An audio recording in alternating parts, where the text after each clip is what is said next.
2015, 2016, 2016, 2017, 2017, 2018, 2018, 2019, 2019, 2020, 2020, 2021, and 2021, 2022, laid on the table of the House on Tuesday, 2nd December 2025.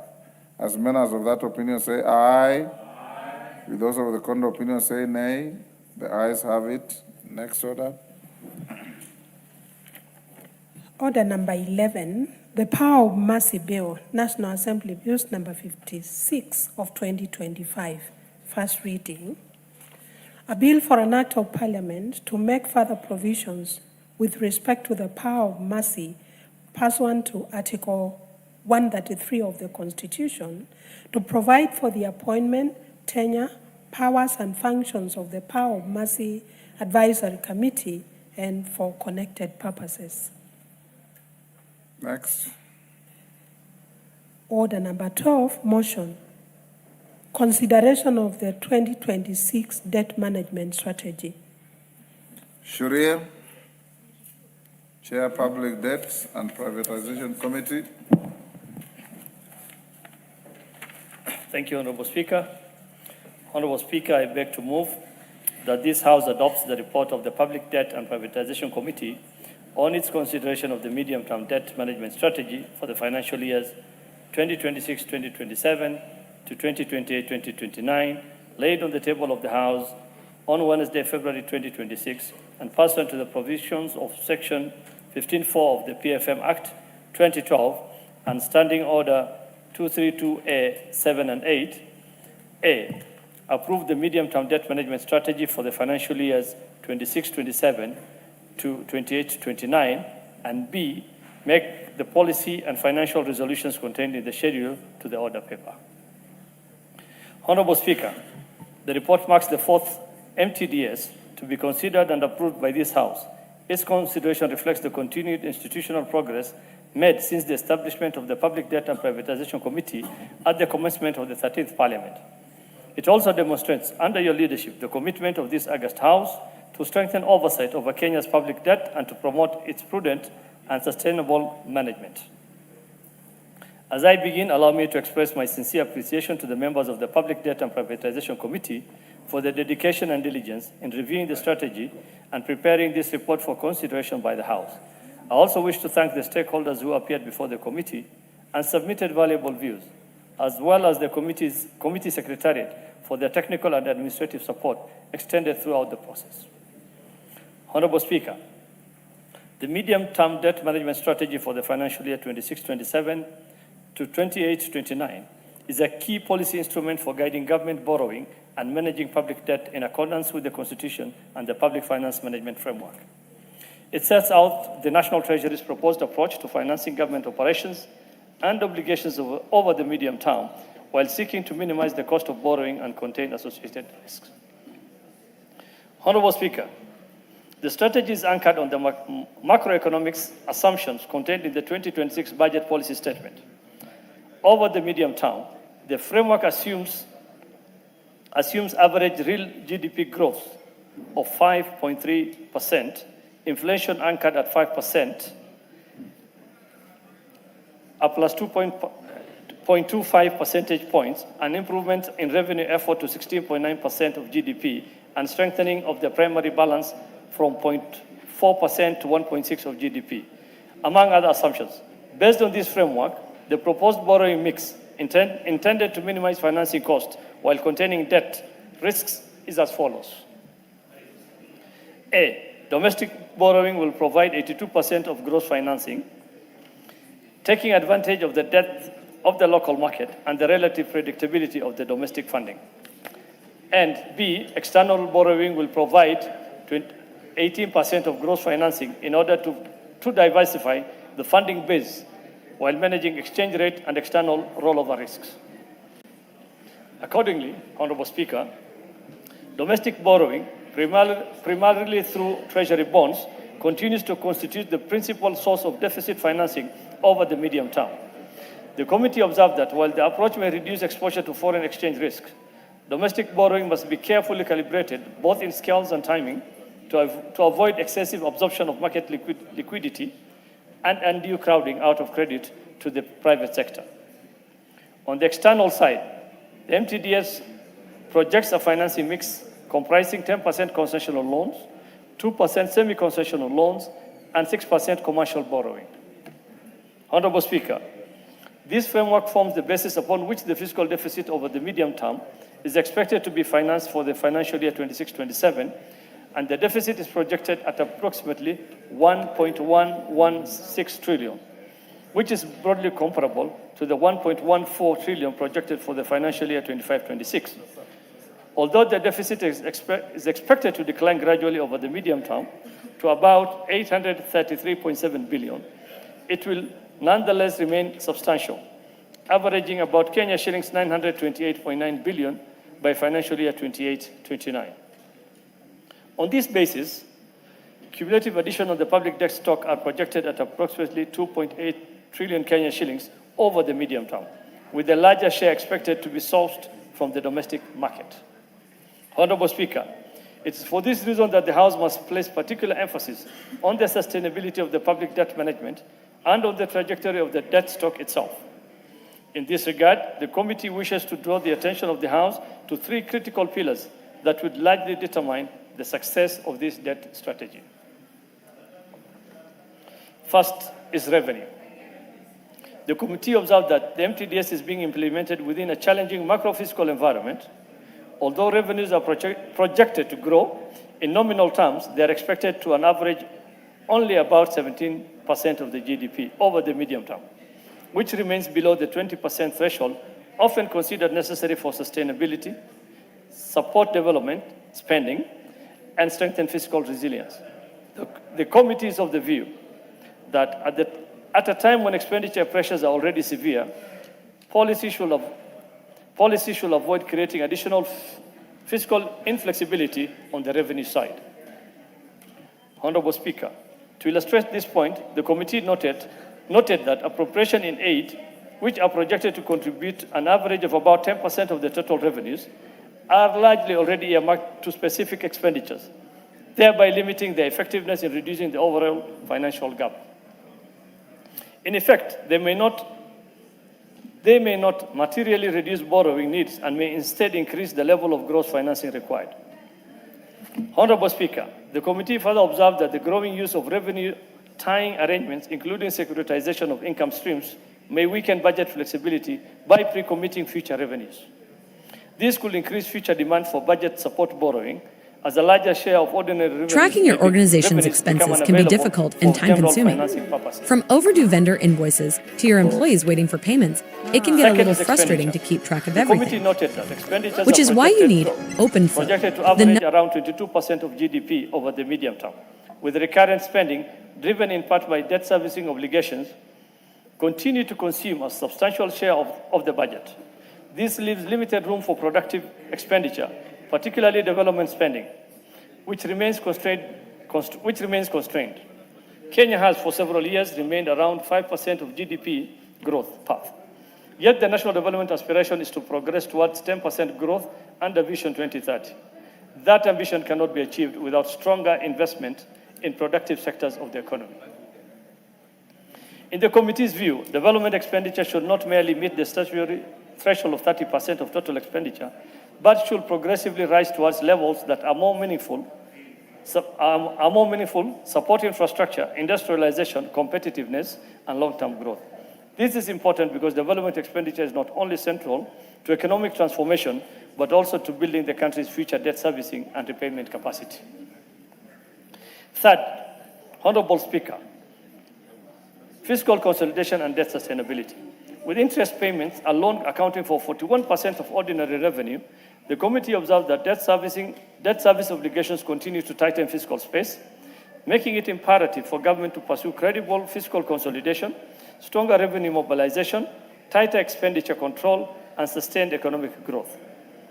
From a debt sustainability standpoint, success will ultimately depend on whether the country is able to adhere to its fiscal adjustment path and move meaningfully towards the statutory debt anchor of 55% of the GDP in present value terms by 2028. Honorable Speaker, notwithstanding these concerns, the committee is encouraged that the MTDS proposes deliberate measures to improve the composition of the debt portfolio and manage debt risk over the medium term. In particular, the strategy emphasizes on smoothing the maturity profile, increasing the share of fixed-rate debt, and maintaining prudent exposure to foreign currency liabilities is directionally sound. The committee, however, emphasizes that the success of the strategy will depend not merely on the design of the financing mix, but on disciplined implementation, consistency with other fiscal policy documents, and enhanced transparency in the use of the borrowed resources. Honorable Speaker, arising from its review of the strategy and its consultations with stakeholders, the committee makes the following policy recommendations for consideration by the House. 1, that all securitization and commitment of public money be subjected to transparent disclosure and parliamentary oversight, including publication of the fiscal implications of these commitments to future debt sustainability. 2, that to strengthen productive capacity, accelerate growth, and expand future debt repayment capacity, the National Treasury increases the development expenditure above the statutory minimum of 30% of all expenditures as set out in Section 15 of the PFM Act, Cap 412, over the medium term. 3, that given the declining central bank rate, the National Treasury should ensure that planned domestic borrowing remains appropriately sized and carefully timed so that government demands for funds does not unduly crowd out credit to the private sector. 4, that future MTDS incorporates explicit sensitivity analysis and contingency measures for climate-related and growth downside risks, including mechanisms to protect priority spending while maintaining adherence to fiscal targets. 5, that the National Treasury outlines expenditure rationalization measures required to accelerate convergence towards the 55% statutory debt anchor, present value terms under Section 50 of the PFM Act within 6 months. 6, that the National Treasury ensures that the PPP's securitization and other alternative financing mechanisms are fully integrated into fiscal risk. That the National Treasury ensures that public-private partnership, securitization, and other alternative financing mechanisms are fully integrated into fiscal risk reporting and stress testing to ensure the total fiscal exposure is transparently captured.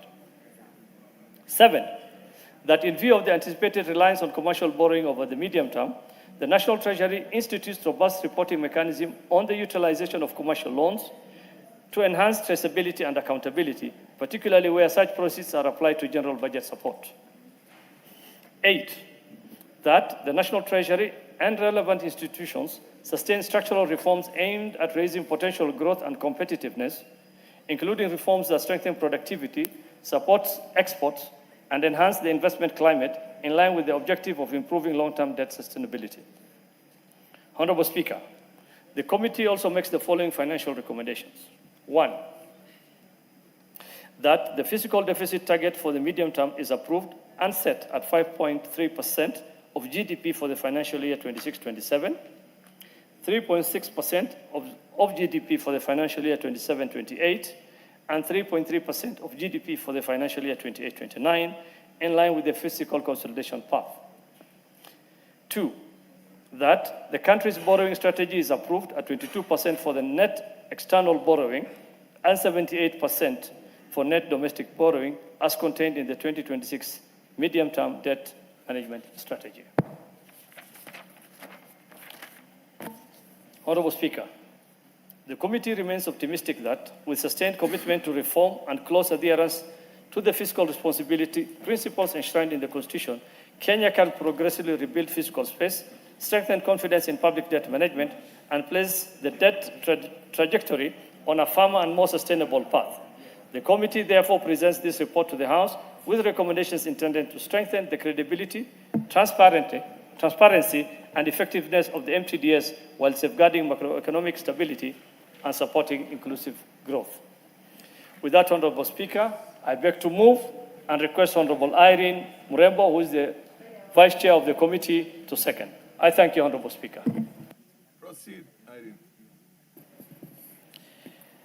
Thank you. Honorable Speaker, I rise to second the report of the Public Debt and Privatization Committee on the medium-term debt management strategy for financial year 2006 to 27 and financial year 2028-29.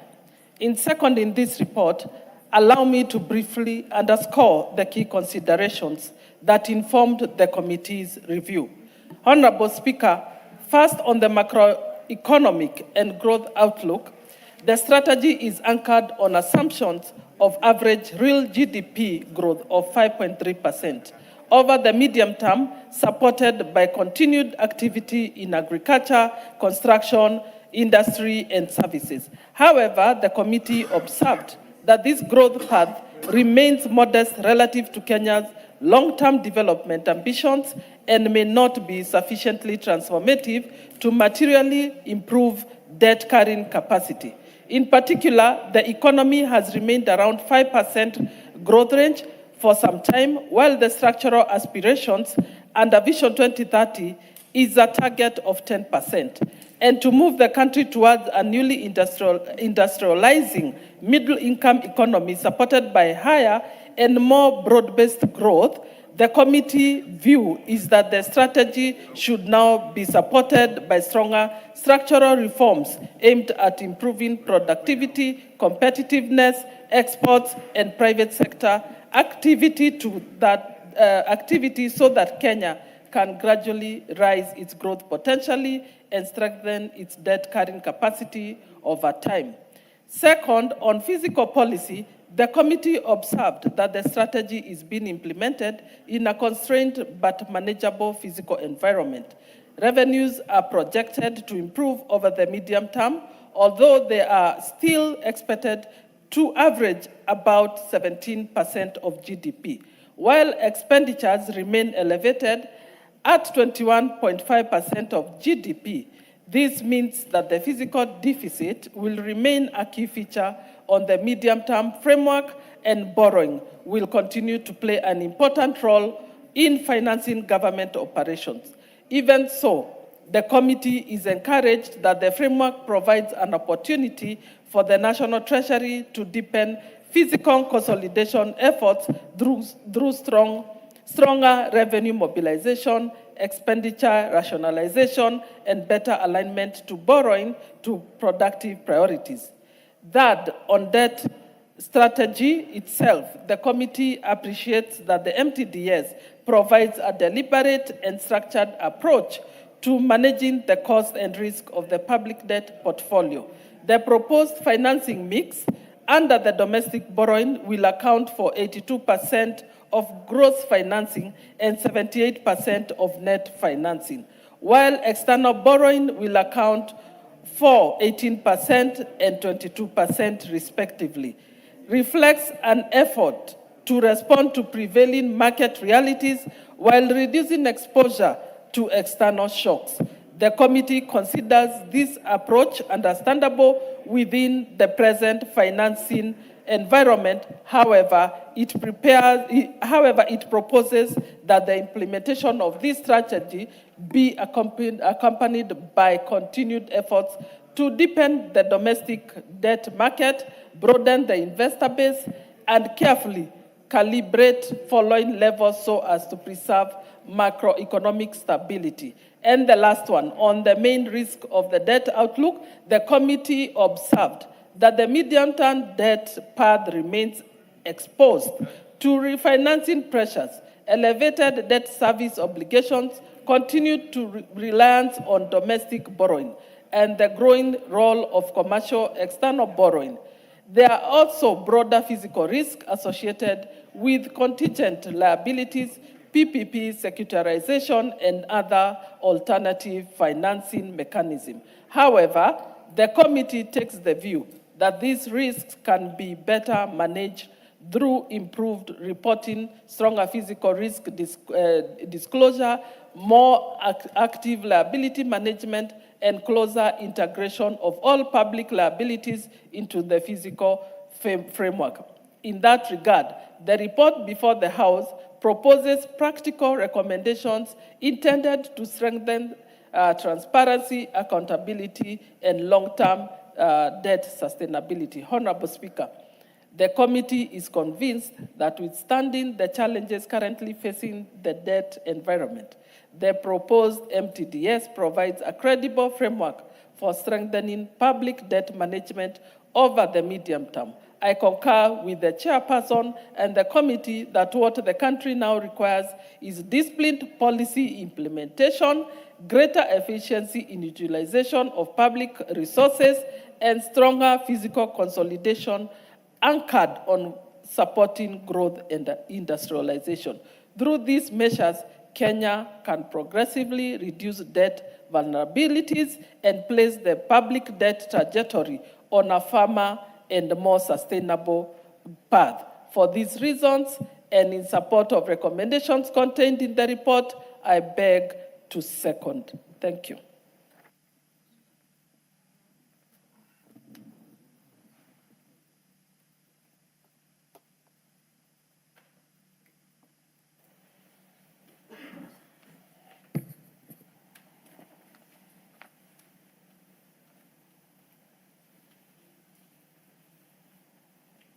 Honorable members, I now propose the question that this House adopts the report of the public debt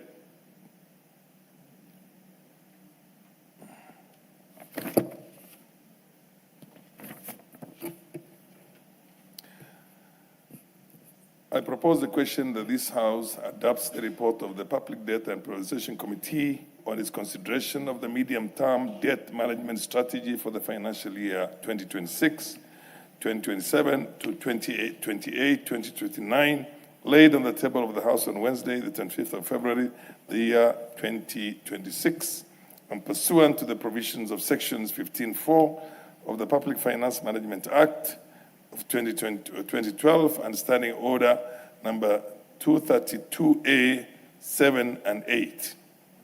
A, approves the medium-term debt management strategy for the financial years 2026, 2027, and 2028, 2029. And B, makes the policy and financial resolutions contained in the schedule to the order paper. Wilberforce Oundo. Thank you, Honorable Speaker. Let me also stand here to support the report by the Public Debt and Privatization Committee on the medium-term debt strategy, management strategy for the financial years 2026, 2027 to 2028, 2029. Honorable Speaker, the strategy, the medium debt strategy, provides that domestic borrowing will account for 82%, external borrowing will account for 18%. And this debt mix, in their own report, the intention is to minimize exposure to exchange rate and external rollover risks, and also to leverage local market depth and enhance the productivity of the funding. Honorable Speaker, the report, in its own report, clearly indicates matters we have been talking about in the public forum that have actually been confirmed by this report presented to us here, Honorable Speaker. The first thing and important thing, Honorable Speaker, is that according to Central Bank of Kenya, the national debt, Honorable Speaker, has grown from approximately 9 trillion in 2022 to approximately 12.25 trillion by the end of 2025. That, Honorable Speaker, is about 3.5 trillion in 3 years. In simple terms, we are saying the country has been borrowing on average 1.1 trillion each financial year. Honorable Speaker, this again brings back to the obvious question we ask. When the current regime was campaigning, it campaigned on the theme or on the promise that they will not borrow. That borrowing was bad, borrowing by the previous regime, which the current president was part and parcel of that regime, was a bad economic policy, yet have continued to borrow unabatedly. Honorable Speaker, the second issue that comes out very clear, and many people have talked about it, the issue of odious debt. Honorable Speaker, out of the 3.5 trillion borrowed from 2022 to 2025, and this was picked out by the memorandum presented by various members, we are unable to clearly indicate how that money has been used. Secondly, Honorable Speaker, this report brings out the dire strait, the dire situation, structural situation this economy finds itself in. We have been told all over the press, in political rallies, on top of car rooftops, on podiums, that the economy is stable and the economy is doing well. Honorable Speaker, in their own admission that the continued underdevelopment or the continued reduction on development vote from below even the 30% provided from the PFM is restricting the growth of this economy. It's actually restricting the growth of local generated revenue. And then they keep on telling us, we are doing well. We are not doing well. Honorable Speaker, we are again out of this, told that at this rate, the way where we stand, any change, be it a local change, a local shock, an external shock, will put Kenya at a peril of debt default. Because we are almost at the choking point. Yet why we're borrowing money, what we are doing with it cannot be seen. Thirdly, Honorable Speaker, and this we have talked about, securitization and whatever arrangement we have. It's true, Honorable Speaker, and it's important the committee must be alive to it. This is debt. And because of this, we are choking the ability of this country to borrow any further. Because we are committing revenue that does not exist now, we are prospecting, we are proposing, yet that revenue is not now. That revenue alone is constricting. Finally, Honorable Speaker, truth be told, the PFM Act says 55% of the GDP, debt to GDP. We are at almost 68, and in their own admission, will not be in a position to meet that report, that status by 2028. Are we truly telling the Kenyans the truth, or we are just lying to them to make them happy? Thank you, Honorable Speaker. Tindi Mwale. Tindi Mwale. Okay, Mboko Milemba. You are yet to get where?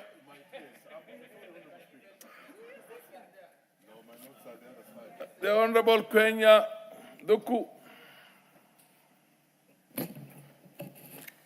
Thank you, Mr. Speaker, for this opportunity to give my comments on medium-term debt strategy as presented by the National Treasury and our report therein. I am a member of our debt committee. And Mr. Speaker, from the foregoing, I want to support our report. Debt is becoming quite a thorn and a topic in this country. But politics aside, we need to look at where we are as a country and what we need to do going forward. Mr. Speaker, in the year 2023, we did amend PFM Act and came up with Section 50. Actually, amendment was on Section 50, whereby we stated that by the year 2028, we must be at 55% plus or minus 5 in terms of debt to GDP in present value. And Mr. Speaker, progressively I've been monitoring to see where we are because I am so passionate about debt being the topic that has refused to die from our media and from the mouth of every Kenyan who cares to see how the economy is performing. And Mr. Speaker, as we were engaging the National Treasury, we asked for projection as to see whether by the year 2028, we're actually going to be at where we envisaged when we set the law, Section 50, to make sure that we are at 55% plus or minus 5 debt to GDP in present value. And sadly to state here, the National Treasury stated that the best that they can do by the year 2029, not even 2028, will be at 62%. And therefore, indeed, if you're not going to relook into our law, then it means that they're going to be in breach, because they will not hit the 60% and below as was envisaged when we passed PFM Act, Section 50. Mr. Speaker, something else that should worry us and maybe look at and to what it is that we're doing, just to make sure that the fears that we have are allayed, is the issue of the interest rate, the interest amount that we're paying every financial year from our revenues. You can imagine, out of our revenues, 41% is going to pay to the repayment of interest only, without even mention of the principal amount. That is quite worrying, and something must be done if really we are a serious country that is desirous of doing away with or reducing the debt burden. Mr. Speaker, the next issue that I looked into when I was interrogating the MTDA that was presented to us by the National Treasury is the borrowing mix. Previously, we have passed MTDSs in this assembly, but by the end of financial year, there is no fidelity to the resolutions that we've passed in this House. We passed borrowing mix of 55 to 45 domestic and to external borrowing. Any mix that we pass here, we do not live to see the implementation of the same. We may give an allowance or give and take of about 5% or thereabout, but the variance is quite worrying.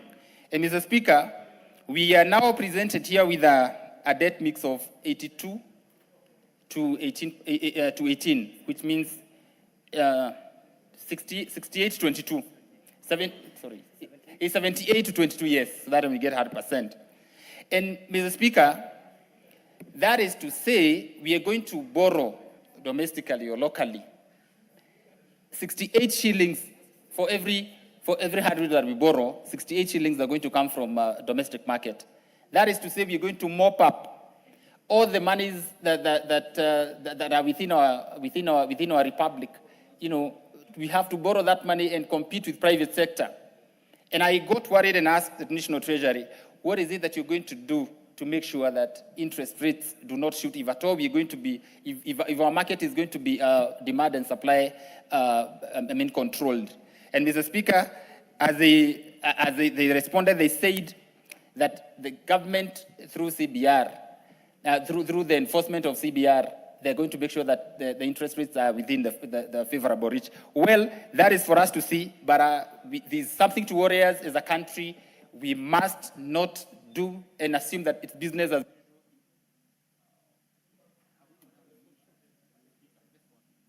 Give him an additional 1 minute. Thank you, Mr. Speaker, for that magnanimity. Now, we must be alive to the fact that... Point of order. What's your point of order, Thank you very much, Honorable Speaker. I've been listening to my brother, Honorable Kwenya, and there are statements that needs to be substantiated. That the National Treasury actually appeared before the committee of this House and purported to say that one of the debt management tool will be the lowering of the CBR rate. The Central Bank of Kenya and the CBR and the Monetary Policy Committee should actually act independently from what the Treasury and the fiscal policy is. Order. Are you talking from a point of knowledge of information or the practice? If it is a practice, we're not that qualified for that. But if you are actually saying that he's misleading the House, then that this was not discussed. Honorable Speaker, that is too weighty a matter that needs to be substantiated. Order. Do you have information as to exactly what has transpired within that framework of discussion? If you don't have information and you are not saying that Honorable Kwenya is misleading, then you can give your point of argument at the appropriate time. You're looking at the practice, not the actual incidents that happened. Proceed. Thank you, Mr. Speaker, for ruling my brother out of order, so then I don't have to respond. But fairly speaking, is that it is the mandate of central bank just to make sure that banks do not act at will, charging interest rates as they would wish. There is the minimum that is set by the central bank, and this is what I'm talking about. And indeed, even with this kind of borrowing that has been happening in the country, it is interesting that the interest rates have remained low. If that is sustained, then borrowing domestically is okay, because that interest will again go to the pockets of Kenyans, as opposed to whereby we pay interest that goes out of the country to benefit the institutions that we borrow from. I rest my case and I support the report.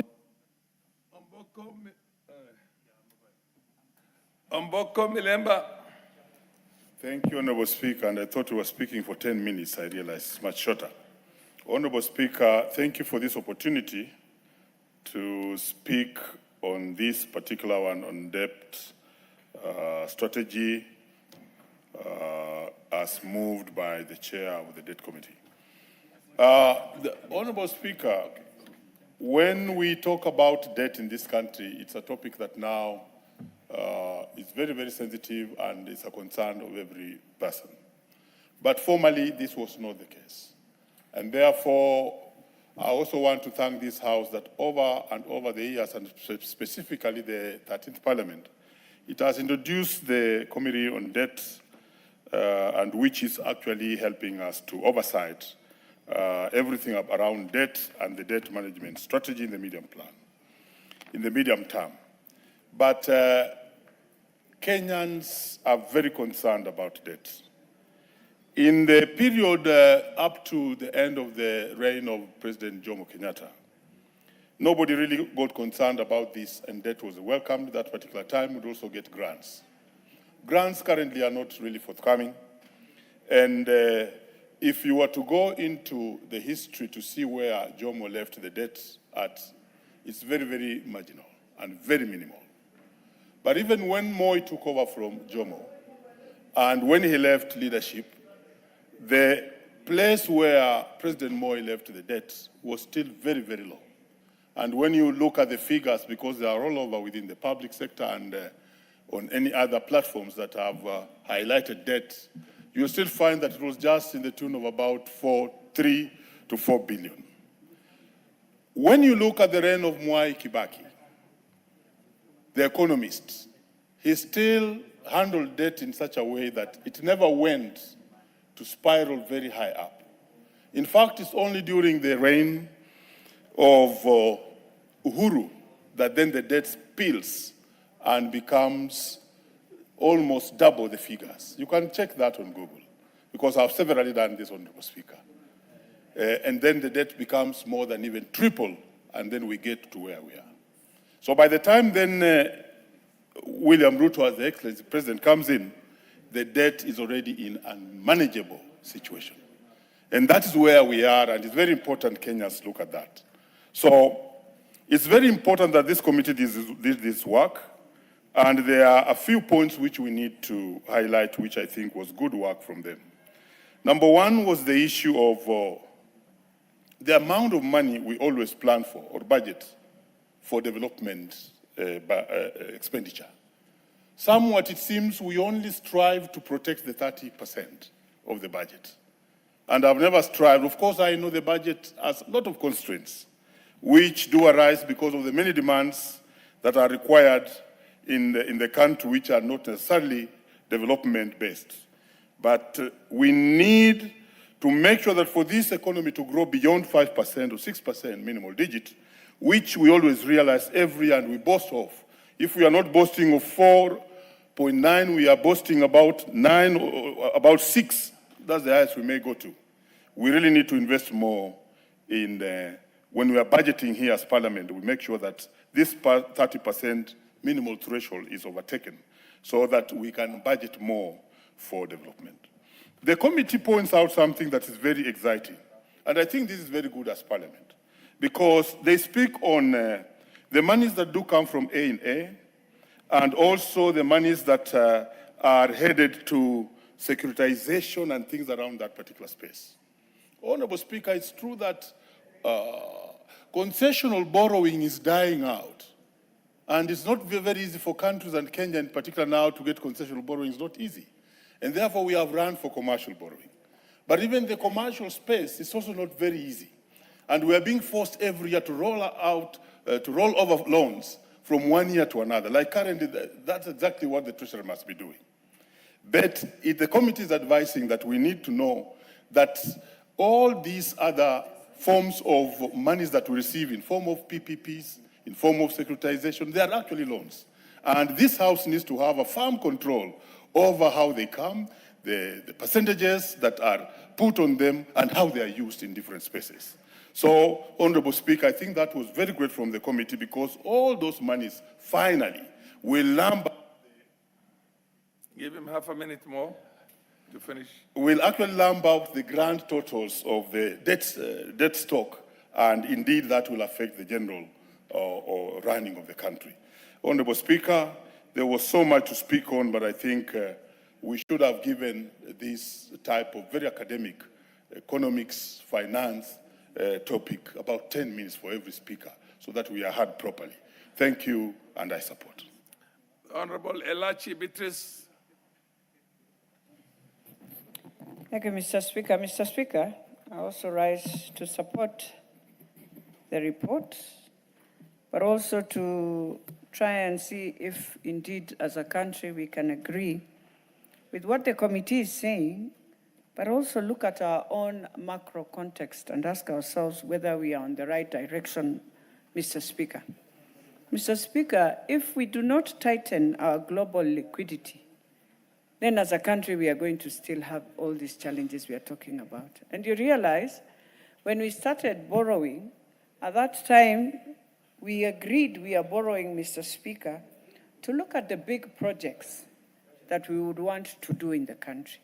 I think the challenge has been, while we do the big projects, and they did not start with our president today, we must accept that those who started, by the time, Mr. Speaker, we were also even going just for the different resources that we went out of the country, there was somewhere we went wrong.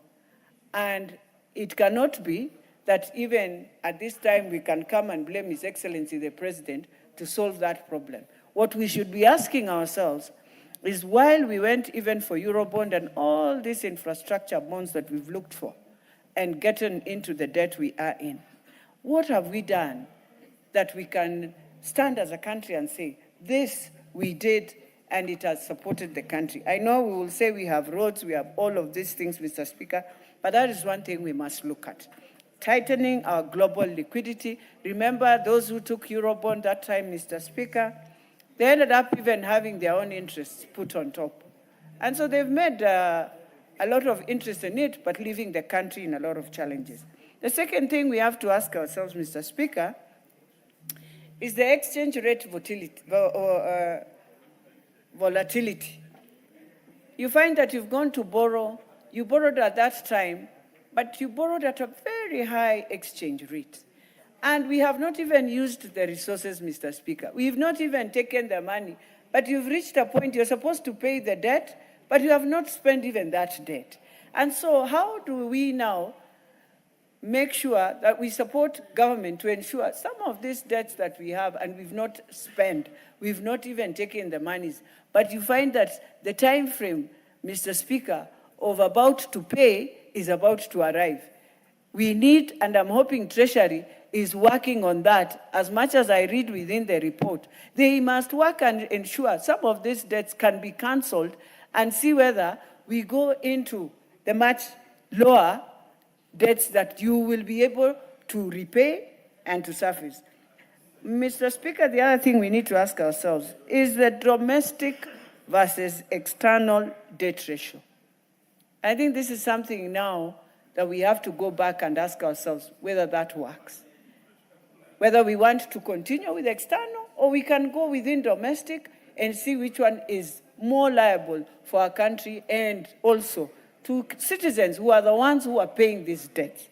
Mr. Speaker, when I look at all that we are in today, the key risks and indicators of all that we are going to go through is the debt service and revenue ratio.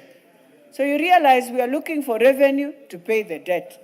But the ratio is so low that Kenyans are really trying with the revenue that they have, But I know we are not able to pay all these debts. So can we now go down and ask ourselves, how do we ensure we continue with these large infrastructures that we have, but follow, and maybe even the different infrastructure funds that are coming up, are they going to help us now to reduce the debts that we have?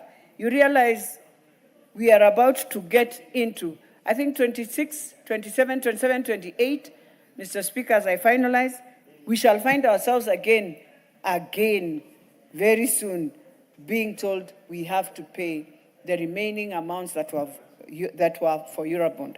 Mr. Speaker, as I finalize, I just want to say, as a country, even as we do all this, let us remember the past is so limited, Mr. Speaker. I beg to support. The Honorable MP for Nairobi, Women Rep. Thank you, Mr. Speaker, for giving me this opportunity. I rise to support the adoption of the report of the Public Debt and Privatization Committee on the medium-term debt management strategy for the financial years 2026, 27, 28, 29. I commend the committee for their thorough examination of the strategy and for the clear policy and financial resolutions contained in the schedule before this House. Honorable Speaker, debt in itself is not the enemy. Indiscipline, debt is. The report outlines a fiscal consolidation path, reducing the deficit from 5.3 to 3.3 of GDP over the medium term, and proposes borrowing mix of 22% external and 78% domestic borrowing that signals seriousness and discipline. But as we adopt this report, we must be clear. We must reduce the deficit, but not at the expense of growth. We must balance our books without shrinking our economy. If we tighten fiscal without protecting development expenditure, which the committee correctly emphasizes, we risk slowing the very growth that will help us repay this debt. I strongly support the recommendations that the development spending must remain above the statutory minimum threshold, because the only sustainable debt is strategy in growth. Honorable Speaker, this report rightly calls for transparency in securitization, private-public partnerships, and alternative financing mechanism. That is critical. If it creates fiscal risks, Parliament must see it. Hidden liabilities undermine public trust. Debt is intergenerational. It is about whether our children will inherit opportunity or obligation. When we look at the President's focus on infrastructure, power stations, dams, affordable housing, sporting facilities, schools, hospitals, smart agriculture, we see borrowing directed towards productive assets. Housing in particular deserves careful reflection. The housing levy was introduced as a structural funding mechanism for affordable housing. That reform was bold and necessary. However, demand far exceeds what the levy alone can sustain. As we implement this strategy, we must ask, can we optimize existing mechanisms like the levy before increasing borrowing? Can we strengthen PPPs and private capital participation to reduce pressure on public debt? If we can inject more into housing delivery without increasing debt exposure, then we enhance fiscal prudence while accelerating social impact. Because housing is not just about houses. It's a stimulus. It creates jobs, it strengthens SMEs, it builds household assets, and it expands our tax base. If debt builds power stations, it drives manufacturing. If debt builds dams, it strengthens food security. If debt builds housing, it creates jobs and dignity. If debt builds schools and hospitals, it strengthens human capital. This is what strategic borrowing is all about. Let us therefore adopt this report with clarity, borrow for productivity, not consumption, disclose all fiscal risks, optimize internal financing before expanding debt. If we do that, Our children will not only inherit obligation, but they will also inherit opportunity. I support the report, Mr. Speaker. Thank you. Raso Dida. Dido. Thank you very much, Honorable Speaker. Honorable Speaker, I rise to support the report by the committee. Listening to them, I think the famous saying, as far as debt is concerned, is to cut your cloth according to your size. We all know in this house that debt is necessary for countries to grow, even at the individual level. You must borrow sometimes to make ends meet. Mr. Speaker, what I expected the committee to lay out is what are the positive macroeconomic indicators to give us the futuristic. What is the future? How does the future look like as far as the Kenyan economy is concerned? We are not safe from vagaries of international financial systems and problems that occur many, many miles in Europe, in America. Of course, they will affect us because our economy is not insulated from the rest of the world. Mr. Speaker, the revenue of 17%, if indeed they are true to what they have presented, it has been there for quite some time. And for us to grow this economy, that revenue must rise to 17, 18, 20, 22%, so that you can comfortably say, yes, I have enough money for development. I can be very comfortable to say that I can pay all my workers. Or what is ongoing as far as project is concerned, that will be able to pay, that liquidity is there. In the absence of that, then we'll be struggling. Honorable Speaker, for us to meet this debt strategy as outlined by the committee, this economy must grow every day. We cannot run away to say that, as Honorable Undo there said, that we are borrowing too much. We can never be borrowing too much if we are not borrowing for recurrent expenditure. If we are borrowing for development, then it means we are borrowing to do the right things. That is the right thing to do in economics. Honorable Speaker, expenditure at 52%, recurrent versus development. Here, what Honorable Passaris there is saying, what are other alternative funding mechanisms? Do we have enough FDI? Is the Kenyan economy robust, lucrative enough to attract foreign direct investment? These are some of the things we must look at. Debt servicing at 41%.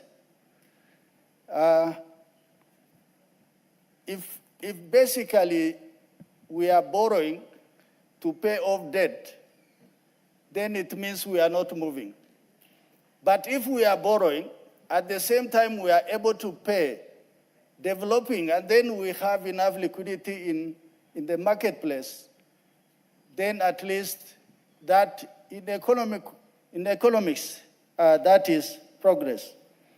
Honorable Speaker, one thing that is important that the committee has told us is the issue of PPP. That is where the world is moving. You allow the private sector to do development, to build roads, to put toll stations, to put up buildings, to lease offices, as opposed to the government doing that. so that the government is not forced to borrow to do those things. Selling of non-performing entities, like what has been done with the Kenya oil refineries. That is a capital. Give him an additional 1 minute. Thank you, Honorable Speaker. That is a capital sitting idle there. We will hear maybe in few weeks how much the taxpayer has been able to collect from that.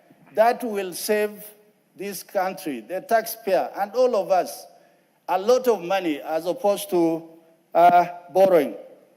What are the incentives in the economy? Finally, I want to tell the committee, you have talked about the Central Bank of Kenya and the Treasury. Please don't leave it to them. We will be asking you questions. We will not be asking them because you represent the people of Kenya. With those few remarks, thank you, Honorable Speaker. I beg to support.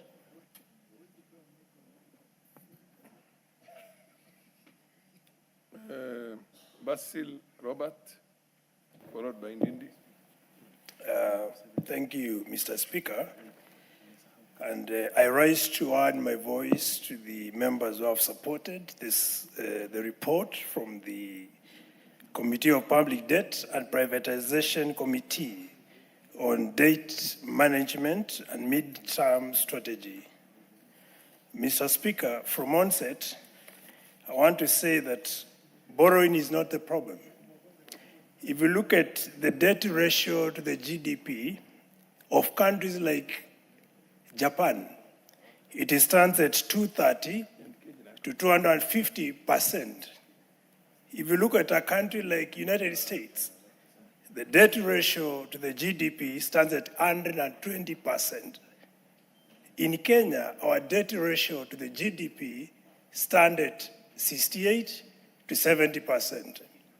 But now the question is, how do we use the money we borrow?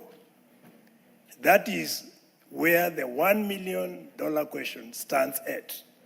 Remember, we are talking of borrowing wisely, spending prudently.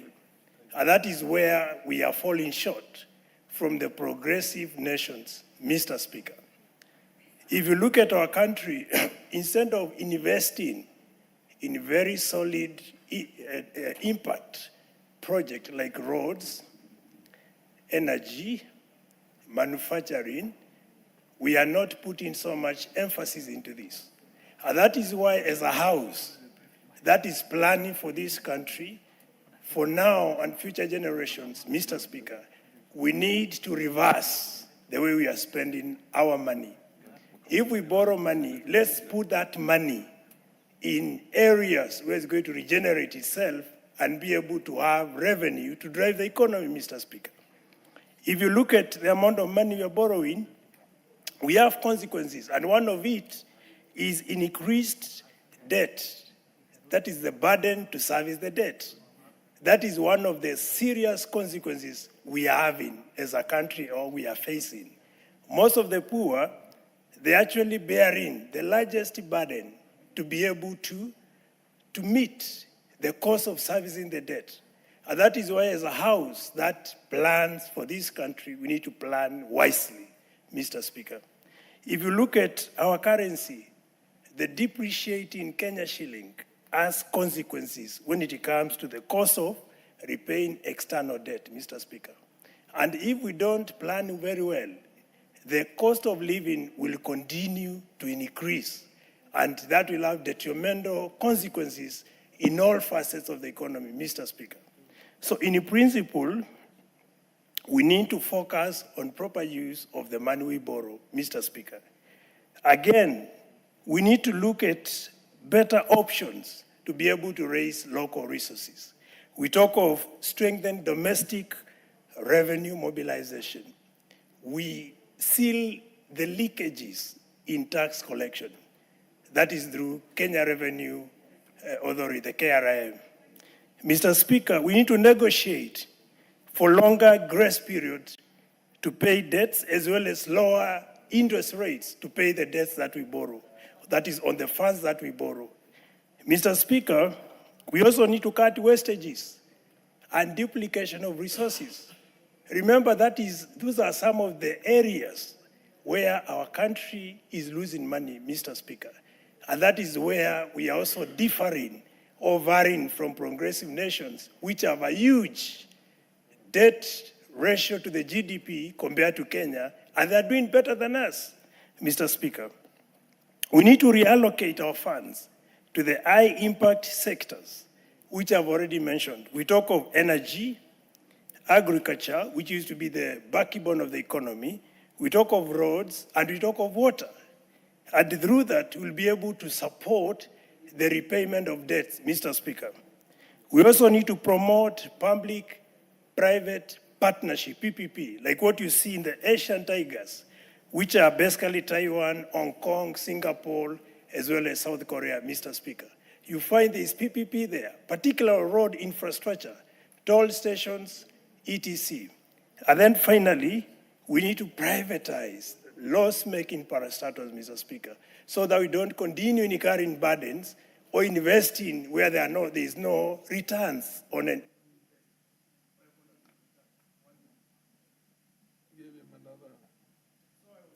I was trying to summarize my own summary. 1 minute, yeah, proceed. Yes, by saying that we need to realign on how we invest to ensure there is economic returns on investment, so as we don't continue pumping money where there is no return coming out of it. So with those few remarks, Mr. Speaker, I support the report, and it's important we take all these into considerations to move our country forward and our economy, make it better than it is today. Thank you. Thank you very much, Mr. Speaker, for this chance to contribute to this very important motion. Honorable Speaker, on the onset, first of all, I want to dissuade the argument that we always have that other countries like Japan and the US has a higher percentage of debt to GDP ratio. It is misplaced, Honorable Speaker, because when we talk about debt, what is reported is what is called gross debt. But there are countries that are both lenders and borrowers. For example, when you bring an argument about Japan having over 200% debt to GDP ratio, Honorable Speaker, the consideration must be that Japan is actually the #1 lender of the US economy. And therefore, when you net off all that, then the arithmetic stage. Honorable Speaker, the second thing is the cost. In some years, Japan actually had from 2010 up to 2020, in some years, Japan 10-year bond was actually attracting negative interest rate, Honorable Speaker, that they were borrowing at below zero.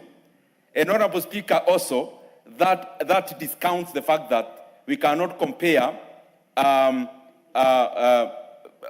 economies which are not homogeneous, Honorable Speaker, when we meet, we need to make a point.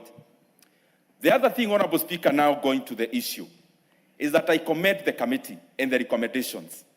I have listened to the chair in terms of the recommendations of the committee, and I wish the government was actually listening to some of the recommendations made by the reports of this House, because a lot could have been arrested. Honorable Speaker, painting a picture on where we are, President Kibaki took our economy when our national debt, public debt, was around 1.2 trillion Kenya shillings. But actually 600 billion Kenya shillings, sorry. By the time he left, it was around 1.7 to 1.8 trillion Kenya shillings.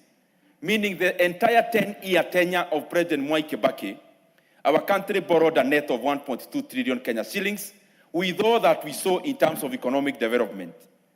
President Uhuru Kenyatta, Honorable Speaker, of course with the Deputy President, who is the current President, took the debt from the then 1.7 trillion, Honorable Speaker, to around 8.7 trillion in 10 years, Honorable Speaker. Honorable Speaker, now this administration, in the 3 years and some months that has been there, the debt has grown from 8.7 trillion Kenya shillings to over 12.5 trillion Kenya shillings, meaning we are borrowing over 1.2 trillion Kenya shillings per annum, Honorable Speaker, on the regular book. There are other loans that we already borrowed outside of the main book. It means, therefore, Honorable Speaker, that Kenya currently is borrowing over 4 billion Kenya shillings every single day. That we are here on a Thursday, Honorable Speaker, by the close of this Thursday, Kenya will have borrowed approximately 4 billion Kenya shillings every single day. And Honorable Speaker, this money is not part of what we see with our eyes, what is growth. Everything that is happening in the road sector is not part of this loan. It is another odious loan called securitization. Everything happening in the construction of stadiums is actually not part of the 4 billion we are borrowing every day. It is another odious debt called Talanta Board, or Honorable Speaker, the board that was listed recently. Honorable Speaker, anything that is happening in the bombers of Kenya is also not part of the 4 billion Kenya shillings Kenya is borrowing every day. That is another odious debt, Honorable Speaker, where we have given up our tourism fund, Honorable Speaker. Honorable Speaker, the current debt levels in Kenya, I can dare say, facing the cameras, that we are now a Ponzi scheme. And to prove the point, I would challenge the National Treasury to go only 2 months without raising money domestically. We will not be able to even pay the salaries, Honorable Speaker. And this report has actually betrayed the many narratives we hear in political gatherings, where we are told by people wearing suits and ties, oh, we have stabilized the economy. But this report, Honorable Speaker, has torn all those lies bare, that in terms of debt, Kenya is in red. The second thing, Honorable Speaker, I want to highlight, that in the debt management strategy that we have, that we want to borrow as a country 78% domestically and only 22% outside. What is this, Honorable Speaker? This is basically crowding out monies that should go into the private sector. But this is the major point, Honorable Speaker. Kenyans need to know the reason why we are heavily borrowing domestically other than foreign. It is because of one reason, Honorable Speaker. We are running away from accountability and responsibility. IMF lets Kenya at around 3% on concessional borrowing. Why would you, in a sane mind, leave money on 3% interest rate and go and borrow money on double digit, Honorable Speaker? How can that happen logically?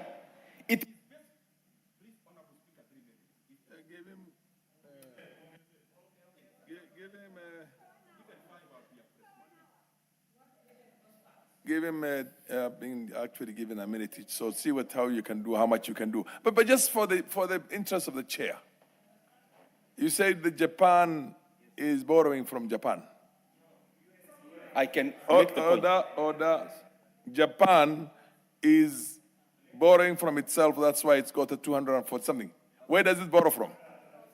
If you possibly add me 3 minutes so that I clarify that also. No, I'll give you more time, but just for the interest of the chair. This is the point. reason why Japan, the debt of Japan, the government of Japan's debt is not as dangerous as ours. It's because it's not borrowing from outside. Domestic borrowing.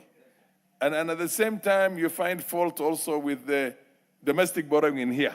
Because they say external borrowing would have been cheaper. Even for Japan, how would it be? Can you maybe elaborate on this for the interest of the academic interest of the chair? Let me start here, Honorable Chair. Japan GDP has not grown in real terms for the last 30 years. Let me start there. That dissuades the argument about heavily relying on debt. The Japan GDP has remained around 4.9 trillion US dollars since 1994, Honorable Speaker, in real terms. Second thing, what gets reported when we talk about debt to GDP ratio is gross debt. It does not account for the fact that you have borrowed, but you have also lent. Japan's case is this, Honorable Speaker. Japan, when we report the debt to GDP ratio over 200%, it has not accounted for the fact that Japan is the number one lender to the US, Honorable Speaker. Japan is also a lender to Kenya. That is not discounted. When you discount that, the debt to GDP ratio climbs down drastically, Honorable Speaker. That's the point. But the other issue of domestic and foreign. Honorable Speaker, Japanese debt relies, yes, domestically in terms of resource mobilization. But you look at the cost. Japan can actually afford to borrow domestically at 0.5% and lend to another country at 3%. They will be in business, Honorable Speaker, because their money is cheaper that is coming in than the money that is going out, Honorable Speaker. And therefore, the issue about comparing Kenya and Japan and the US, when we need to make a political point, is totally out of place. Can I now go to my 1 minute?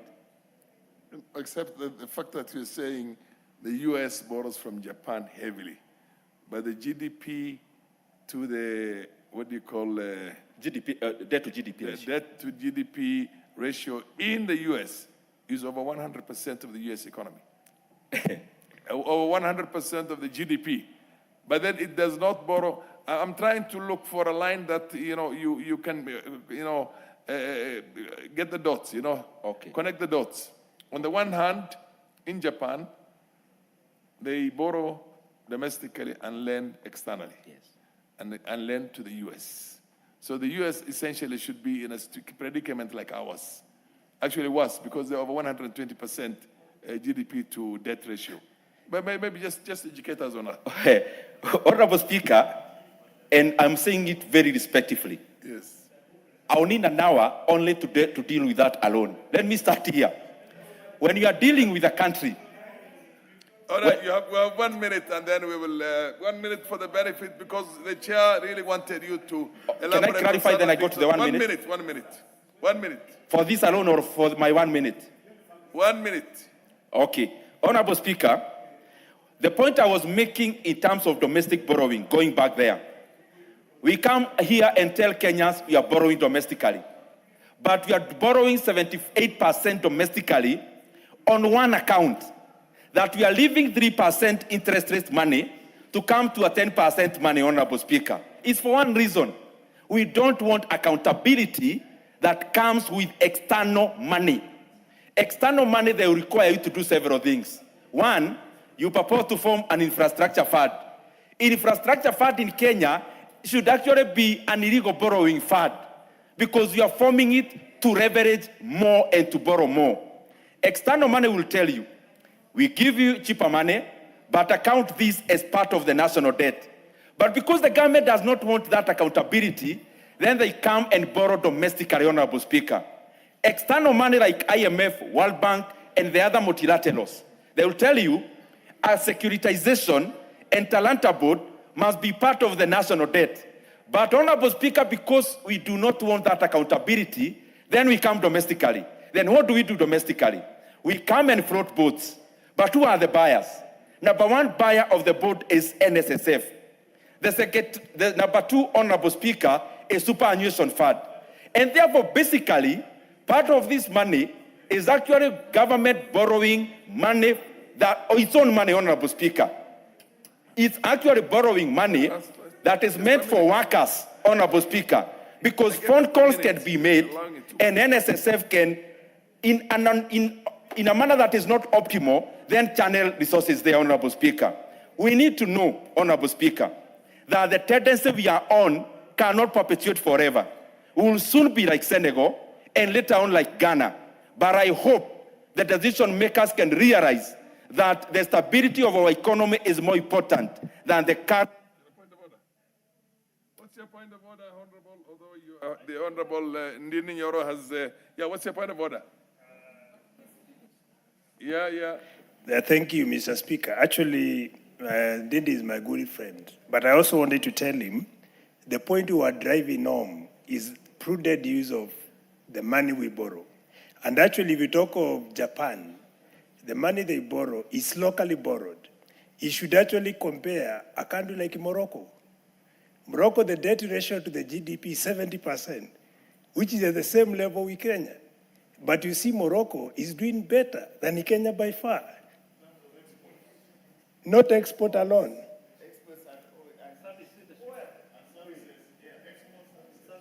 So we also need to be honest to ourselves so that we don't just talk, criticizing everything, but being positive criticism. And that is what I was trying to tell my brother, Dindi. What's your point of order, the Honorable Dr. Wilberforce Oundo? Honorable Speaker, with deference to the young... No. You can't have a point of order. Order, Wilberforce. You cannot have a point of order on a point of order. Okay, Onchoki. Charles Onchoki. Thank you, Honorable Speaker, for the opportunity so that I can make a contribution to this motion. I wish to... The chair will make a ruling on a point of order, not you counter-arguing it. Proceed. I wish to commend the committee for coming up with this strategy, but allow me to make the following observations. I'm not confident that the total public debt is accurate. I'm not sure that the pending bills that we hear from time to time, year in, year out, being interrogated are included as part of the public debt, which they ought to. The same applies to implicit bills or implicit debts, as well as the pensions. So that we need to start from a point of doing a very accurate assessment of our debt position.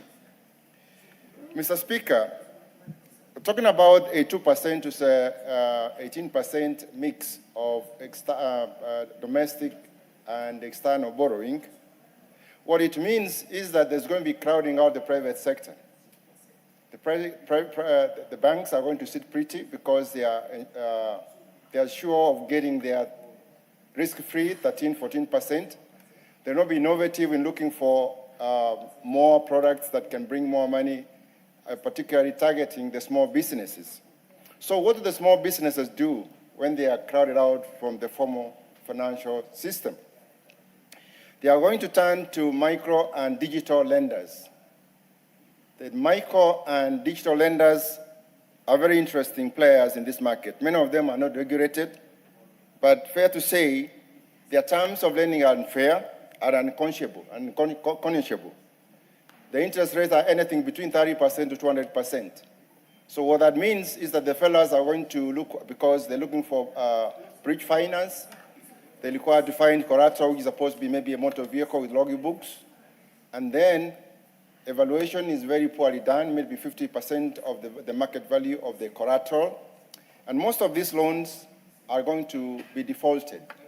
So what happens, these poor fellows, the small businesses, are going to have their collaterals seized and auctioned by the lenders, causing distress and failures of businesses, and raising the cost of doing business in the country. Mr. Speaker, we need to have a mix that encourages the private sector to borrow more from our local market so that they can thrive, they can produce services and goods that are competitive from the other markets that have access to this region. So, Mr. Speaker, equally, we need to improve the credit rating of the country so that we can attract the international borrowing that is concessional. We know that we've been struggling as a country to ensure that our rating has improved. We need to do better so that our rating is better. We need to reduce the debt service that are going to make sure that our borrowing is sustainable, our debt is sustainable, and that solvency of our debt sustainability analysis. This report clearly states that the debt to GDP ratio is statutory ceiling set out under Section 50 of the Public Finance Management Act, Cap 412. They even go further, the country, the medium-term horizon. Honorable Speaker, what is clearly being said is that Kenya's current debt situation is close to what you call debt distress levels. But, Honorable Speaker, whichever parameter you look at, whether it is risk of external debt distress or overall risk of debt distress, all those parameters, the results are that they are very high. And I think this report gives a very true and accurate picture of our situation. But what probably Kenyans need to remember is how did we get into this? We should remember that in 2014, Kenya was reclassified from a low-income to lower middle-income economy. The reason why this was done, I think they call it rebasing, was that Kenya would then have the capacity to borrow from international financial markets. But what was not properly explained to Kenyans was that the opposite of that would be that we would lose access to other interest-free loans and grants, like what Honorable Ndindi was describing, certain World Bank or Bretton Woods support system. And the net effect of this is that we have begun to borrow from commercial markets, which are more expensive than like with the Eurobond, which we were not even able, the first Eurobond we were not even able to pay. We then refinanced it and borrowed more. And we are now in that famous cycle of African countries who have gone to Eurobond style of always refinancing and recycling that debt. Concessional loans, such as the ones you get from IMF and the World Bank and other multilaterals, would, as Honorable Ndindi has correctly said, would average about 3% interest rate plus service charge and capacity, whatever it is. But commercial loans are anywhere between 8 and 12%. Actually, because of this rebasing, because of this reclassification of Kenya from lower income to lower middle income economy, our debt to GDP ratio rose from 2011, it was at 36% to 68% in 2025. And in 2021, we actually entered into an IMF program to deal with our debt vulnerabilities. So, Honorable Speaker, I think we need a conversation on this issue. Because even the money that was borrowed from the commercial markets to finance the infrastructure, the investments did not yield the economic output that we expected, either in terms of economic performance or better export performance. And the question now that we need to ask ourselves, must we really insist we are a lower middle income economy, or should we just accept that we are a lower income economy and continue to have access to cheaper loans? Honorable Speaker, there are other issues that we need to talk about when we discuss Kenya's debt problems. One is overpricing and corruption of our projects. The securitization, if you look at the Talanta Stadium, when we did an analysis on it, the financing mechanism, 6 billion, we figured out as a committee of sports that there would be 6 billion excess payment. Bomas of Kenya, there's no transparency there. Nobody knows how that is being financed. There's excessive expenditure. We were being told as recent as last week by the Auditor General that State House spent 2.7 billion in excess of its budget. And Honorable Speaker, unless we do all these things, we deal with corruption, we deal with efficiency, we deal with waste, nothing will change in our debt management. Finally, let me just make a proposal as a way forward. I think it is time to amend the CBK Act to allow subscription to government bonds electronically and in small denominations, just the way we use M-Pesa platform now to buy shares. We should democratize the ownership of borrowing.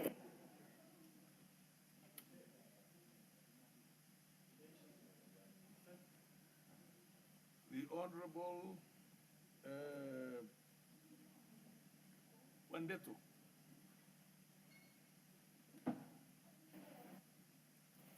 Wandeto. Yes. Thank you, Mr. Speaker, for the opportunity It's very interesting to...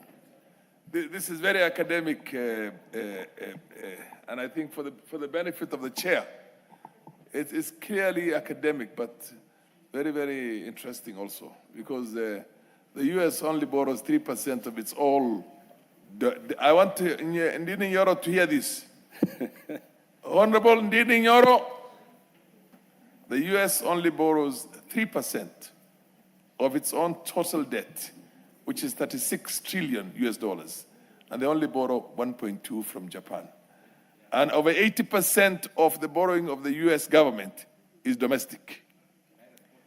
And well, we will respond at a later moment, because Wandeto is on there. I want everybody to hear this here. Because I'm trying to see if there's a parallel. If you borrow domestically, it's bad, or if you borrow externally. In both cases, there are success stories of both. But anyway, continue, Wandeto. Thank you, Mr. Speaker, and thank you for the interesting discourse that you brought to the House. Mr. Speaker, I also rise to support this medium debt strategy, and the people of Balambala should go to bed tonight very proud of their Member of Parliament. They sent a good brain to this House. Mr. Speaker, a number of the issues I would have wished to raise have been raised, and so I'll just gloss over them quickly and maybe just propose one or two bills in today's report, even as it goes to the next stage. Mr. Speaker, as it has been rightly pointed out, I think one concern coming out of this report is the proposal to peg our domestic borrowing to about 82%. Knowing, Mr. Speaker, very well that the SME sector is the biggest driver of job creation and economic growth in this country, anything that may undermine access to credit for small businesses and even for households, Mr. Speaker, is going to have a detrimental effect. I think we are basically proposing to perpetuate the level of profitability that we have seen in banks. Even the poorly run banks in this country, Mr. Speaker, all of them make profit because most of the bank CEOs don't have proper day jobs. All you need to do is to wait for the Friday auction of the CBK paper, bid, and you'll make profit because there is a ready customer called the government. Mr. Speaker, the second issue is securitization of revenues because, again, this has to be properly be classified as debt. And I know this is the new mode of financing that we are advocating for in this country, but it is very, very important that all future revenues that have been securitized, we basically recognize that, as public debt. Mr. Speaker, the other issue is pending bills. If you look at pending bills, in my opinion, and I probably I don't have the proper statistics, they must be the third biggest source of government revenue after taxes and borrowing. The third one must be SME financing in the name of public debt. And Mr. Speaker, it's important that maybe in this country we come up with a policy that any pending bill above 180 days, or whatever days we can think about, officially be classified as a public debt. The other one is, Mr. Speaker, is public-private partnerships, which again have become very, very common in this country. And it looks like the Kenya Kwanza government, that is the route that they're advocating. But almost all these PPPs carry a contingent liability. For example, Mr. Speaker, we have this expressway. If it doesn't meet its revenue targets, or if something goes wrong, there is a contingent liability that hangs around the people of Kenya that they would have to pay for it. So this also needs to be classified together with the rest of the public debt.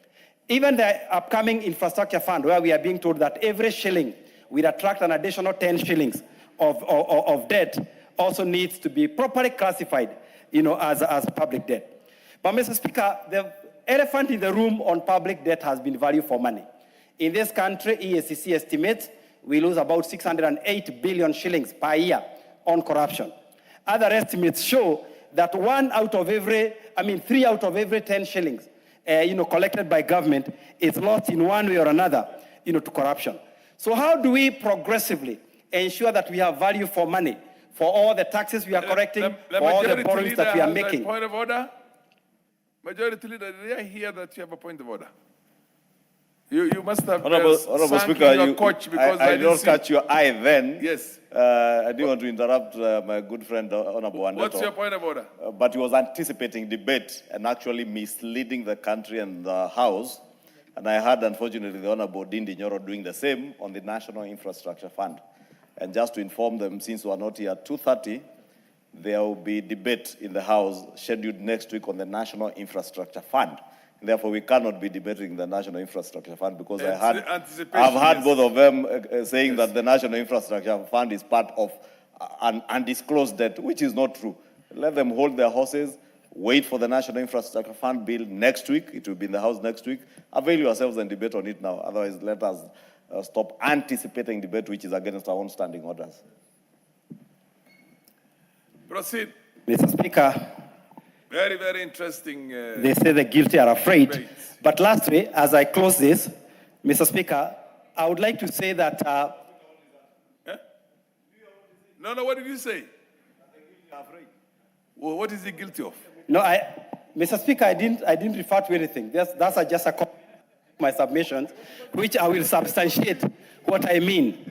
So, Mr. Speaker, I have not talked about anybody. Honorable Speaker, I rose on a point of order on the question of anticipation of debate. Yes. In response, Honorable Speaker, the Honorable Andredo says that the guilty are afraid. Guilty of what? I hope he's not insinuating that Honorable Speaker, if you can protect me from this heckling. Order, Honorable Muhiano Undo, order. Order. You know, at least I can engage with the Honorable Undo, the Honorable Andeto, people who have substance. Order, Honorable members, order. And someone, but the member for Kipipiri cannot engage me on any substance. Order, Honorable He doesn't members. have the intellect to engage me on anything. The Honorable Andeto, I had raised the issue of anticipation of you made your point very well. And therefore, Honorable Speaker, I need your protection from those snipers. I that agree. the guilty, that he must withdraw that statement. You would be protected He by the needs to chair withdraw because... that statement. He needs to withdraw that statement and correct whether he was right to anticipate debate on the issue I raised. Honorable Wandeto. Okay, Mr. Speaker, I'm well guided by Majority Leader. You are well guided, you withdraw. That we should not debate the infrastructure fund. Order, you withdraw and apologize to the House. So I withdraw, Mr. Speaker. And apologize. But I'm not very clear what I'm withdrawing and apologizing. Proceed, anticipation. But for us to move the House forward, because I did not say who is guilty, neither did I say who is afraid. So the majority is feeling his own blanks. Proceed. But Mr. Speaker, as I conclude, on this, Mr. Speaker, one of the things that I've asked for previously in this House is a public debt register. Mr. Speaker, if you just walk the next building here called the Treasury, and you independently ask the CS, the PS, the Director of Budget, or even the Director of Debt, what is the Government of Kenya debt? I can tell you, Mr. Speaker, and I can bet my money on it, you are going to get 4 different answers. So it is important that public debt is in one register. That register is open. It is something that is open, to public scrutiny. And lastly, Mr. Speaker, because of our foreign-dominated debt, I do not know, and I can be guided by Honorable Shurie, what is our policy on revaluation of debt, especially when we have exchange rate movements. Because again, this needs to be captured very well in this public debt medium strategy. So with those few remarks, Mr. Speaker, despite the interruptions, I submit. The Honorable Dr. Mutunga. Thank you, Honorable Speaker, for the opportunity to contribute to this, the adoption of the committee report on the medium-term debt management strategy. Honorable Speaker, this particular strategy, it is necessary to have the strategy because it guides the public into borrowing, into management of the debt itself. It's also important because it will help us manage liabilities, Honorable Speaker, and also the costs and the risks, so that, Honorable Speaker, we do not get into debt without realizing, or rather taking into context exactly what it is that we are borrowing. Honorable Speaker, I've looked at the strategy, and it highlights on many issues as a legal requirement, first of all, and it highlights on government's commitments to maintain public debt at sustainable level. Honorable Speaker, if we did not want to sustain the debt, we wouldn't mind to have a strategy. And because we want to have this debt sustained, we want to be able to pay, we want to balance out the equation. That is the reason why we have the strategy. It will also, Honorable Speaker, enable us to mitigate exchange rate risks. We have risks associated with exchange rates. And with this particular strategy, it is possible for us to structure out the debt and also look at the debt market analysis. Get to know where can we get better rates. Should we go for external or should we go for domestic debt? And each of them has got implications, Honorable Speaker. If we go for external debt, Honorable Speaker, we have possibilities of negotiating a long-term borrowing. We have possibilities of negotiating what we call concessional loans. And we also have possibilities of negotiating the period before the period before we start repayment, the grace period. So, Honorable Speaker, when you look at the local situation or the borrowing from the local market or internally, it also enables us to sustain our economy as a people, enables us to offload the bills, the treasury bonds. Honorable Speaker, it also enables us to inform the government of the opportunities that are there, the opportunities for borrowing, and the diversity of possibilities that we have. It also enables us to advise on the reforms that need to be made so that we are able to enhance cost reduction and also to mitigate risks that might come as a result of having this particular debt. Honourable Speaker, several speakers have alluded to the amount of debt that we have, but I quote that the end of June 2025 debt situation as 11.814 trillion. This is what the information that we have, whereby which is 67.8% of the GDP. Honourable Speaker, it is important to manage the debt through a strategy so that we do not keep on increasing the debt. We do not basically borrow carelessly. Analysis of the Kenya situation, Honourable Speaker, shows that it is possible for us to borrow. There is a lot of fear, hue and cry as we are borrowing, and then we will possibly buy others from the opportunity to borrow. But analyzing the macroeconomic situation in Kenya, we realize that macroeconomic indicators clearly indicate that our economy is stable, that we are able to manage the debt properly, and not only the debt, Honourable Speaker, we can guarantee, based on what the figures used in the BPS, we are clear that this economy is going to grow at around 5.3%. We are also clear that if the agricultural sector continues producing or productivity is sustained, if the environment doesn't change, and if we have resilient service sector, and also we have the implementation of BITA goes on. And Honourable Speaker, when we talk about implementation of the bottom-up economic transformation agenda, BITA is a major project within this particular country. It's a major undertaking. It is a major investment. And this investment basically shakes the economy in the sense that it's injecting resources into the economy, it's creating possibilities for our people to be employed, it's also opening up frontiers for different parts of this country to develop, and also offering opportunities in a variety of ways. So, Honourable Speaker, when you look at the central bank rates, the central bank rates have gone down from 13% to around 9.9%, and this means, therefore, the cost of credit is low. So it enables people to access credit, and that assurance itself improves on the borrowing capacity of the people. Honourable Speaker, looking at what proportion has gone to what is targeted at what, we are looking at 82% being from the domestic, according to the strategy.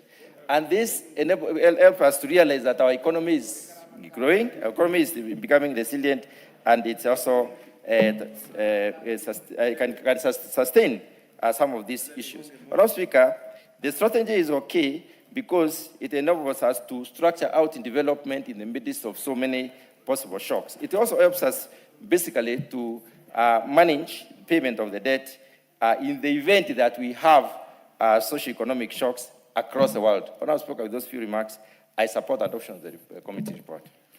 Majority Leader. Thank you, Honourable Speaker. Honourable Speaker, I rise to support this report and the motion by the Debt Committee, and allow me to take this opportunity to commend the Honourable Shurie and all the members of the Debt Committee for the great work that they have put in. Honourable Speaker, if you go through the resolutions of the committee, because I hear what many of us are tempted to do is to speak to the gallery and not restrict ourselves to what is before the House.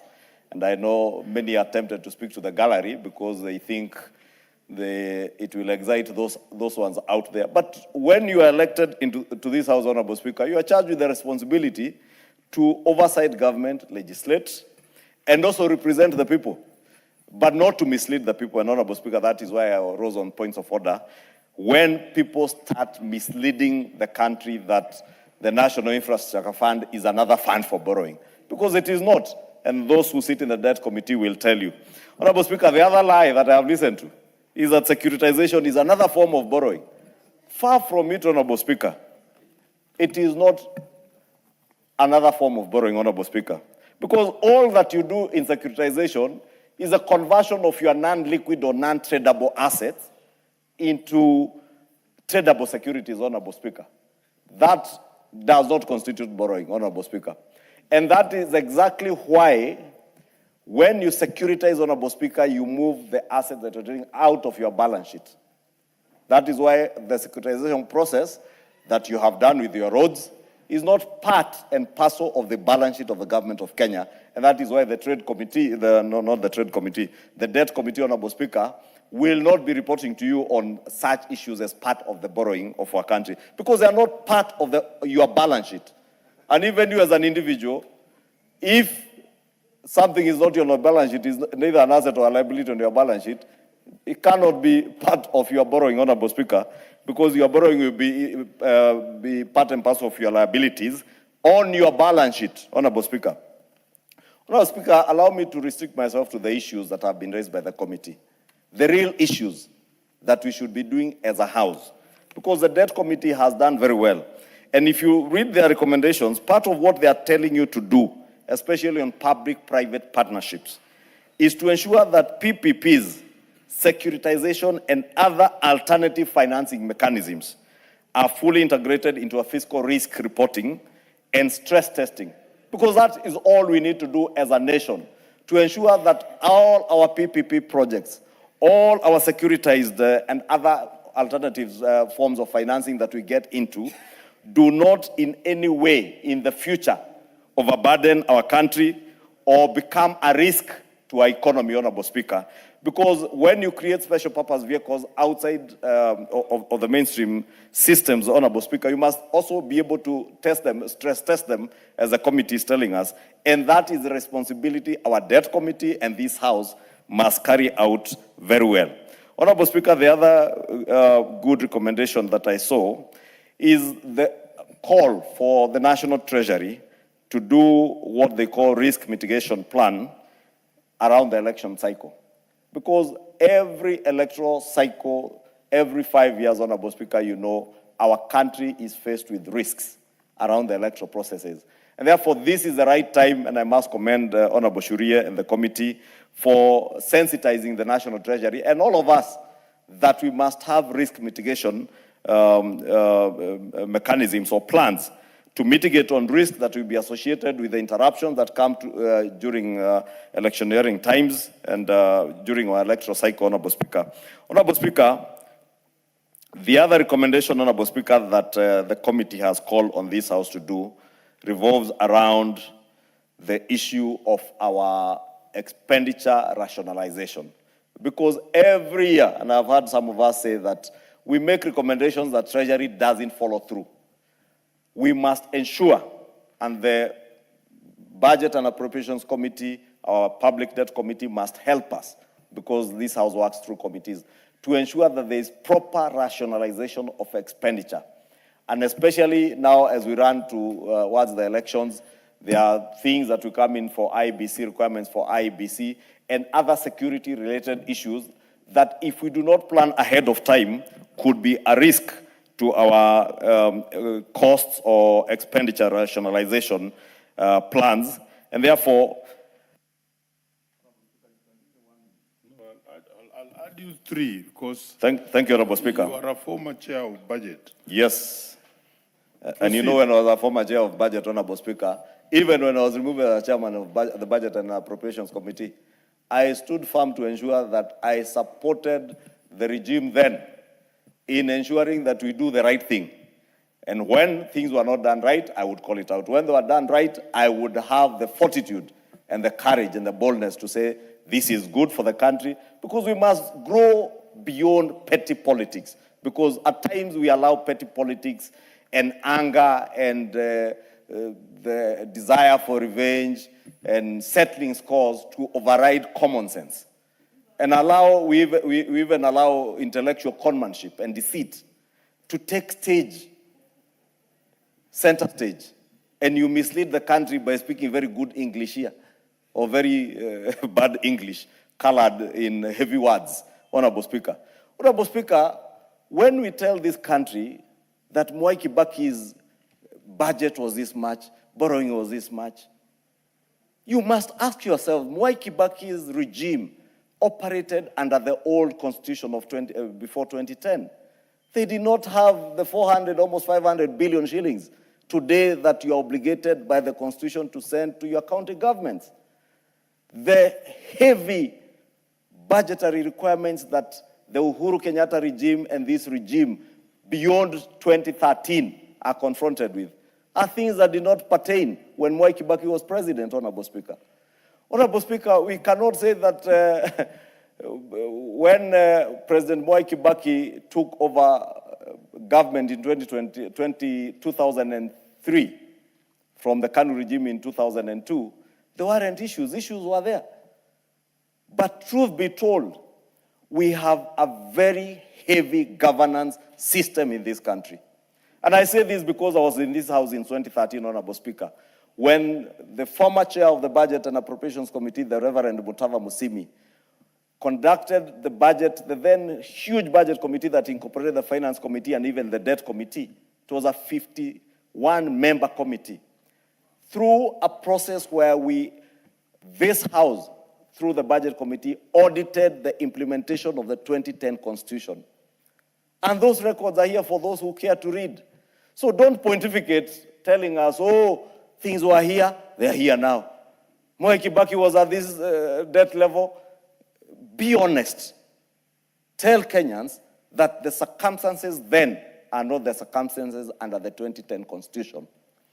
Lastly, Honorable Speaker, borrowing is not a sin. It is not.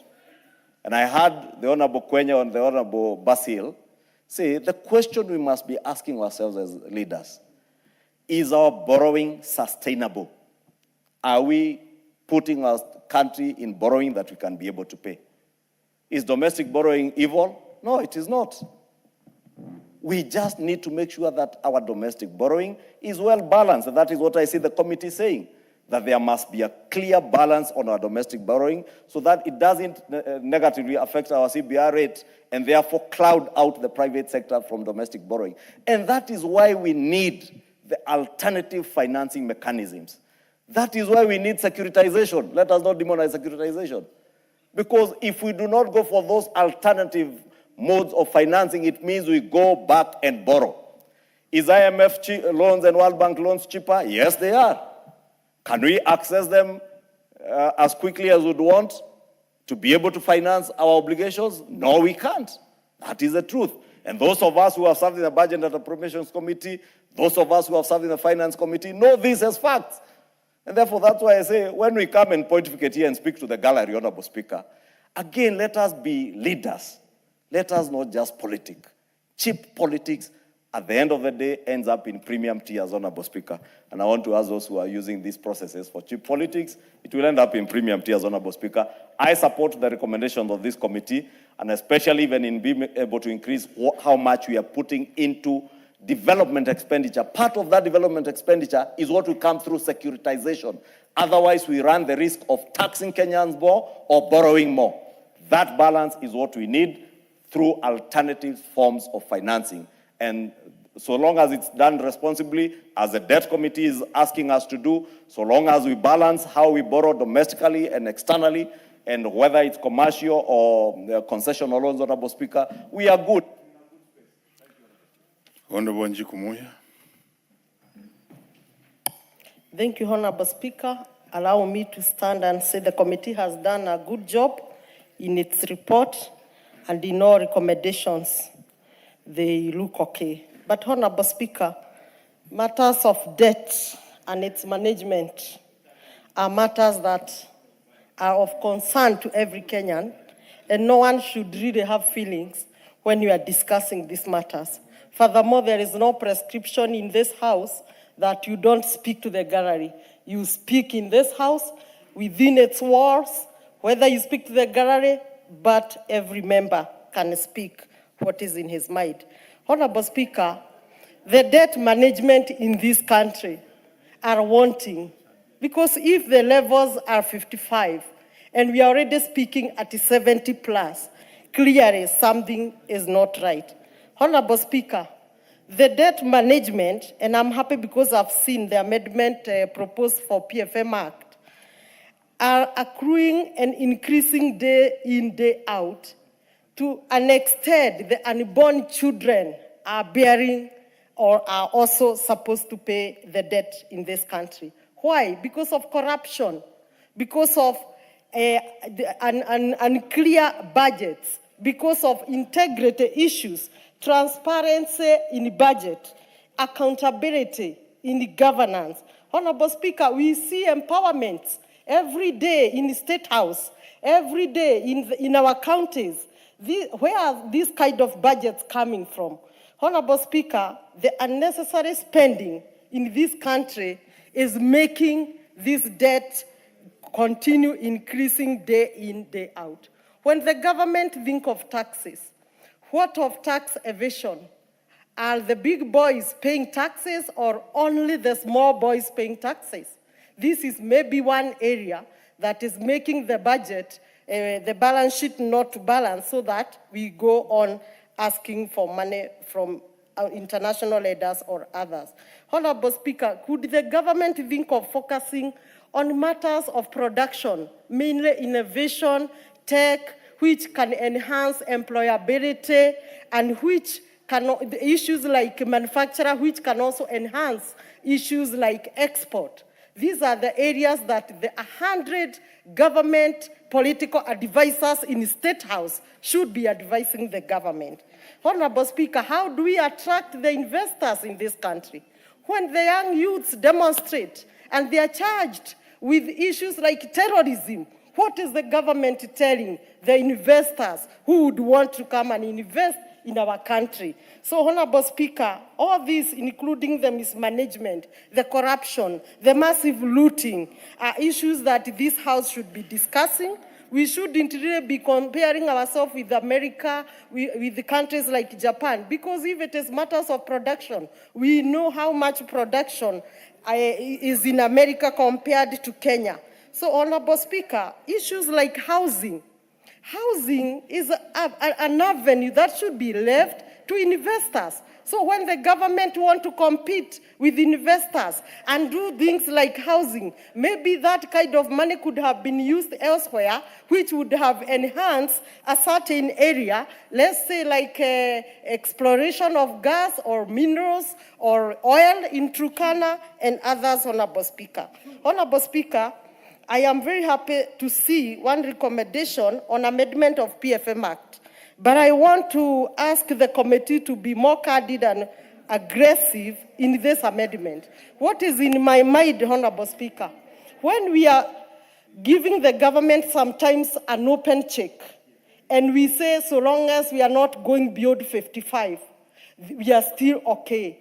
I think we leave it and we leave a loophole. Maybe what this House and the committee should legislate and make an amendment in the PFM Act is to ask transparency. What are we borrowing such amount of money? For what project such amount of money? We put full disclosure to this House. We approve a certain amount of money that would be borrowed, knowing too well that the money is going to be spent in this area to the last penny. Matters of interest rate.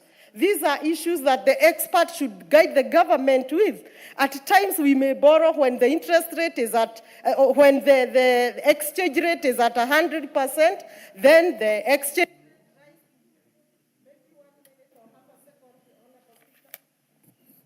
Half a second, please. Half a minute. Which cannot work, so 1 minute. Thank you. Thank you, Honorable Speaker. Honorable Speaker, we have seen at time the exchange rate skyrocket. Maybe we borrowed at 100, at an exchange rate of even 80. And when we are paying back, we are paying at an exchange rate of 130. These are matters where the experts who advise the government or treasury should be discussing when they are borrowing, so that they agree that could even the exchange rate increase, we could pay not beyond this kind of exchange rate. With that, Honorable Speaker, I thank you. I speak of corruption, massive looting, this unnecessary empowerment, and I ask the government to focus on production. Very well.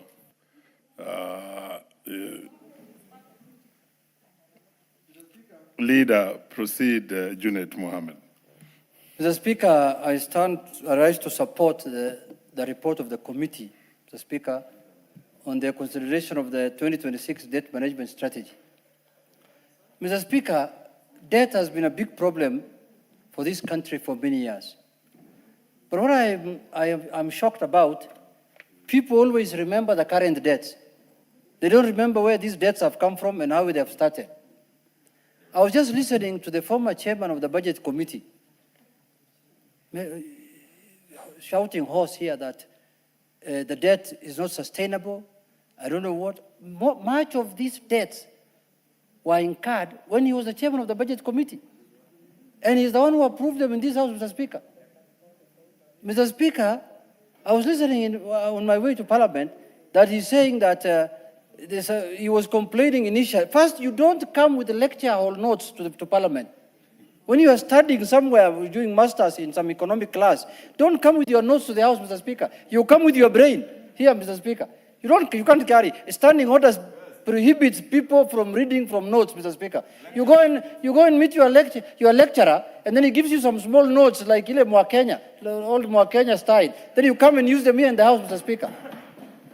Mr. Speaker, you come here with your brain because this is a house of people who should reason with their brain. Mr. Speaker, the other day he was telling us that the stockbroker, the other day he was telling us that Kenya Pipeline will not be bought. I am hearing now it has been oversubscribed, Mr. Speaker. He was saying that the Safaricom shares were overpriced. Now today again he's saying they are underpriced. Which one is which, Mr. Speaker? That kind of confusion is not good for the economy of this country, Mr. Speaker. That kind of confusion is not good for the country, Mr. Speaker. Mr. Speaker, when you're a toddler in economic matters, stick to your lane, Mr. Speaker. Stick to your lane. Don't become an intellectual and economic powerhouse after you have been sacked as a budget committee chair, Mr. Speaker. You stick to your lane. If you're a man who's handling a CDF committee money, just stick to that lane, Mr. Speaker. Other things are bigger than you. Mr. Speaker, I am not trying to defend this regime. But when this government came into power, Mr. Speaker, the economy was in a very bad situation. Inflation was very high. We were almost at the brink of debt, distress, or even defaulting, Mr. Speaker. You know, inflation was almost double digit. We didn't have even enough fuel to fuel our cars in this country, Mr. Speaker. Today, inflation is at the lowest rate. The economy is growing over 5%, Mr. Speaker, heading to 5%. So, Mr. Speaker, let us not lie to Kenyans when you don't want to say the truth. If the truth does not suit your political agenda, then don't lie to Kenyans, Mr. Speaker. Mr. Speaker, I want to say this. I am in a region I represent a constituency which has seen tarmac just the other day. This country has been borrowing for the last 60 years to develop certain regions of this country. And we are paying those debts as Kenyans, all of us, Mr. Speaker. We are paying taxes to service those debts. You know, hii ni mwaka ya kuongea ukweli. This is the year of the truth. The year of the Lord, 2026. Mr. Speaker, this country has been borrowing the last 60 years to develop tarmac roads, to give water, to give health care to just certain regions of this country, Mr. Speaker. This is the time to get equitable distribution of resources so that every Kenyan can feel he's a Kenyan, Mr. Speaker. If you go, in fact, we have been demanding as ODM for the last 5 years to have an audit, the debt to be audited, or an audit of the debt, Mr. Speaker. Because we knew that this debt has not been used equitably. You have been told this country has borrowed last 10 years 1 trillion. I don't see anything in my constituency. I don't see a road. I don't see this is now when I'm seeing roads. It is now that I'm seeing dams. It is now I'm seeing healthcare facilities being built. It is now that I'm seeing housing being done. Now, Mr. Speaker, the other day, 1,500 housing units have been advertised in my constituency, Mr. Speaker. For the first time since independence. The last group who worked in my constituency, Mr. Speaker, were the colonialists. I have never seen a development after colonialists, Mr. Speaker. The last building, even where the county commissioner is using, was built by the colonial regime, Mr. Speaker. Yes, after the colonialists, we have just been waiting for the government. And this broad-based now is when we have seen things opening up, Mr. Speaker. And Kenya has been incurring debts. Kenya has been collecting debts, Mr. Speaker. Mr. Speaker, these new prophets in town, hii manabii ya uongo, must stop what they are saying, Mr. Speaker. They must allow every Kenyan to enjoy the debt. If we are going to borrow, all of us must enjoy that debt, Mr. Speaker. We cannot borrow for a certain group to enjoy and then we pay together. Have you ever seen? Mr. Speaker, the leader can inform me.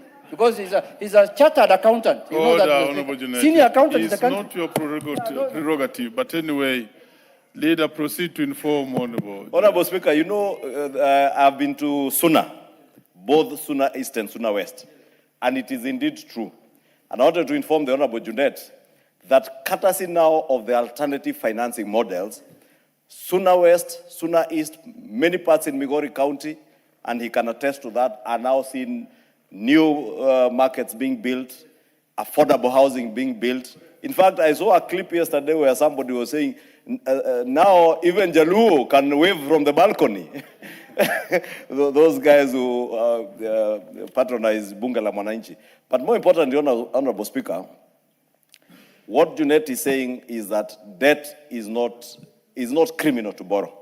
Honorable Speaker, you know there are people who have been pontificating here as if this is the first time we are borrowing. What happened, Honorable Speaker, is that in the last regime, debt was not managed. Our public debt was not managed. That is why if you listen to CS John Buddy, he will tell you that, and I have heard even the president say that, and these are facts that you can verify, even from reports by the World Bank and IMF, that out of 6 countries, African economies that were to default or were earmarked, that they were bound to default on their public debt. The only country that never defaulted was Kenya.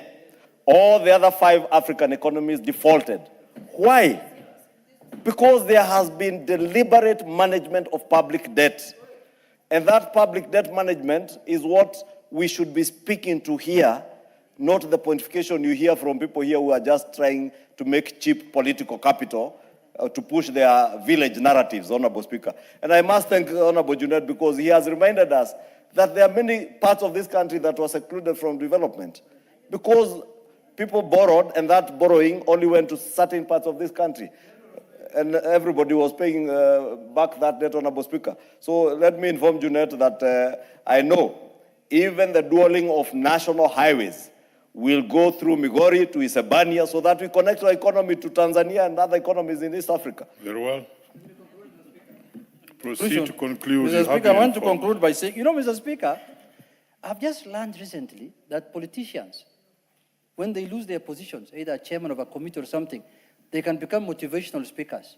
Mr. Speaker, they go to some hall, they say, oh, if you borrow 10,000, you don't need to put in that scheme, you put in this housing, then that housing is not going to give you money, put it in stock brokers. These are motivational speakers, Mr. Speaker. This country requires serious men and women, like the people handling our economy today. People like John Buddy. Yes. Those are the people who can take us far, not motivational speakers, Mr. Speaker. Lastly, Mr. Speaker, as the leader has said, borrowing is not the issue. The issue is how you manage your debt. Even you, when you can borrow as an individual, if you don't manage your debt as an individual, you will be auctioned. So, Mr. Speaker, we must give credit to this government. That's the truth. We must give to this government that they found things that were very bad and they have managed it. They managed to pay the Eurobond. They managed to pay all the Chinese debts that were due. And today, Mr. Speaker, this country is not under debt.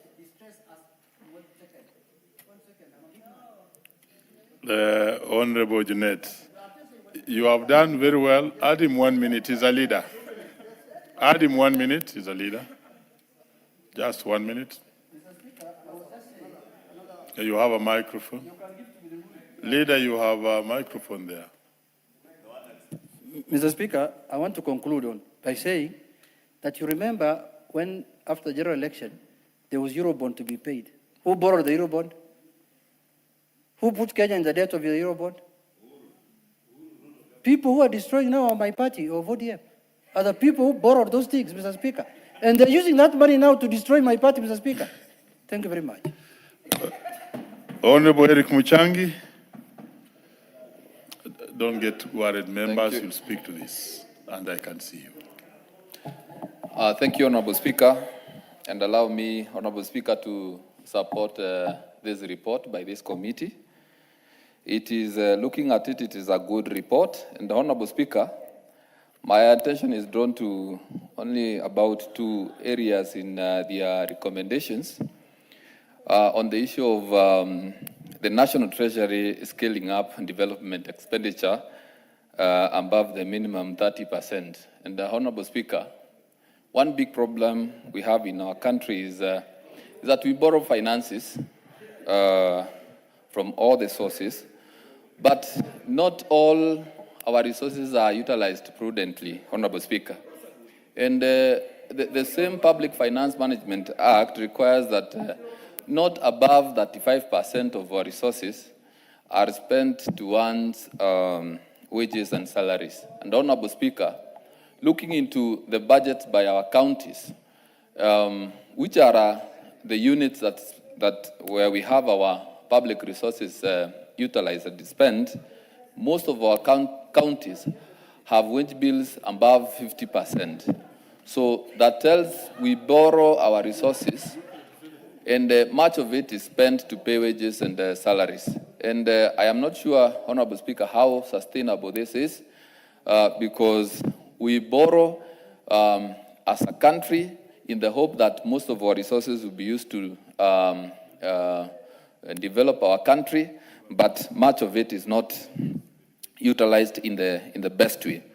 Then, Honorable Speaker, at the center of this debt management strategy should be the fight against corruption, or rather, whatever means we should apply to have our institutions account for the resources is what we must apply. Because, Honorable Speaker, it cannot be said that this country doesn't have resources. We have a lot of resources at our disposal.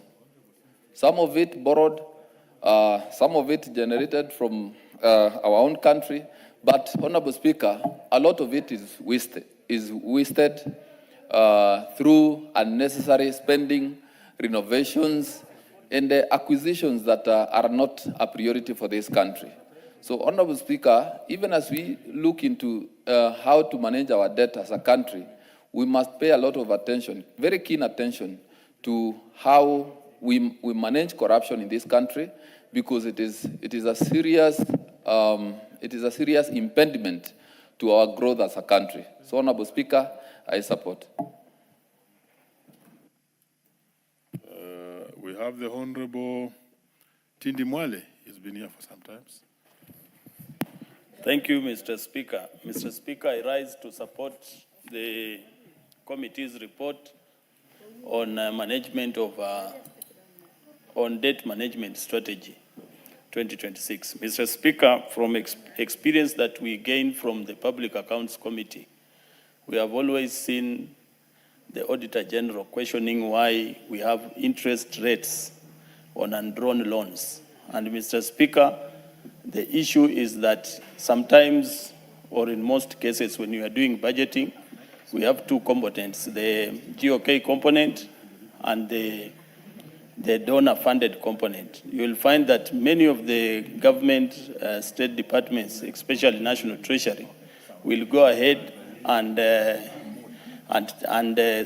commit on loans, but it will not use the loans as per the time factor. And therefore, Mr. Speaker, I want to support the committee that we need to amend the PFM Act 2012-2015 so that whenever we engage any donor to give us a loan or a debt, we are able to use the debt accordingly. We are able also to negotiate in a way that the government is able to pull more on its side than the side of the donor.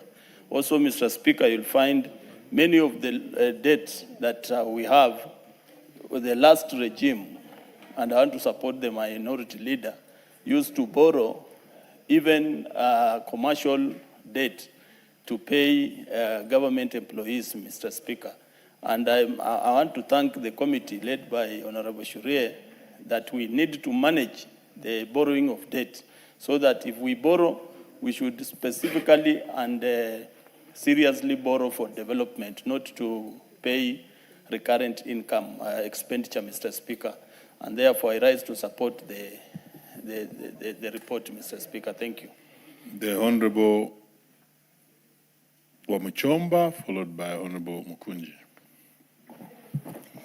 Thank you, Mr. Speaker. Allow me to put my words into the consideration of this strategy, debt management strategy debate. Mr. Speaker, I was honored to serve in the Committee of Transport and Communication in the previous parliament. And I sat in a chair and listened to several members of parliament who came to the committee to plead with the minister during budget allocations so that their constituencies can be considered for tarmacking. Mr. Speaker, allow me to mention one of my colleagues who may not be in the House now, but I want to use his constituency as an example of how serious and dangerous it can be when a country takes a debt but is not able to manage. And before I speak about that constituency, Mr. Speaker, allow me to laud the current President of the Republic of Kenya, His Excellency William Samoei Ruto. It is not very common for me to say what I'm going to say. We doubted him, we didn't believe in him. When he spoke about managing debts, we thought it was just a narrative. When he promised that he's going to make sure that we access fertilizer, we thought it was just another story. Today, Mr. Speaker, I come from an agricultural constituency. Fertilizer was 7,500 shillings per bag. Today, we are spending 2,500 shillings for the same bag, even with the inflation consideration. Even if you don't like anybody or somebody, even if you have bad feelings about somebody, when something good has been done, it is good for us leaders to speak the truth. Mr. Speaker, that does not happen just because of a miracle. It happened because somebody managed our situation. He came in when we were struggling to pay our debts. He managed the financial crisis that were therein, and he was able to stabilize the basic commodities that can enable star production in our villages. Mr. Speaker, back to what I said about my previous role as a vice chair of the Committee of Transport. Then, when we were debating on which constituency is going to get what, when I was the vice chair, there is this member called Honorable Danson Mwashako Mwakuona, the current MP for Wudanyi constituency. He appeared in the committee last parliament, pleaded with the committee and the minister to be considered to at least get 1 kilometer of tarmac. 1 kilometer. Mr. Speaker, I come from Githunguri constituency. I'm not speaking about 1 kilometer in my constituency. I'm not talking about 20 kilometers in my constituency. I have more. And I sit in this house as a member, like any other member in this house, who has not even a single kilometer of tarmac. Mr. Speaker, even as we speak about our people, our voters, we must remember that we have one fabric called Kenya. And as we speak about some regions enjoying tarmac, enjoying housing, enjoying airports, we must consider those that come from such corners of Kenya who have never experienced a kilometer of tarmac. It will not happen by narratives or theories or proposals. It will only happen by managing our situation financially, including debts. Let us allow the president of the day manage the situation. As a house, we must support him and advise him so that he can manage the situation and ensure that as I receive 2,180 units of affordable housing in Githunguri, all other constituencies in this country get the same share. Mr. Speaker, debts do not have a rubber stamp of who received how many kilometers of tarmac. It is normally referred as a Kenyan debt, not as a regional debt. So as we manage our debt, we must make sure every corner of this country is benefiting from our crisis if we have a crisis, or as our gains if we have a gains. So, Mr. Speaker, those that are campaigning in funerals and weddings on how poorly we are performing as a government must also tell us, when they were in that position, what did they do? I am not here to attack anybody, but Mr. Speaker, allow me to put it as it is. You cannot tell us that we are not going to benefit from recovering assets, liquidating our assets so that we can help our people recover from the financial crisis, and you have no alternative solution. For me, as I listen to people speak, I want to hear solutions. I want to see tangible projects. Mr. Speaker, allow us to debate this matter, advise the president, advise the executive on many avenues and ways of managing our debt crisis without putting the blame on a few of the... Honorable Mkunji. Thank you, Honorable Speaker. And Honorable Speaker, I also want to put in my word on the report of the medium-term debt management strategy. Honorable Speaker, I first want to start clearly by differing with the majority leader, even if he has left. Honorable Speaker, when the majority leader misleads the nation by saying that Honorable Mkunji, securitization order, is not order. Speak to this. You have a chance. Enjoy. Don't speak to leader. Speak to this debate. Proceed. Speaker. Thank you. I just want to say that securitization is borrowing. And Honorable Speaker, it is only that you are borrowing against revenue that is supposed to have been received by the future generation of this nation. Honorable Speaker, I want this House to take the issue of debt seriously. Because we are here, Honorable Speaker, today, but in another 5 years, we have a generation that is growing. We have Gen Zs that need to get jobs. And sustainability of our borrowing, Honorable Speaker, is something that is supposed to be discussed. Honorable Speaker, the fuel levy, the housing levy,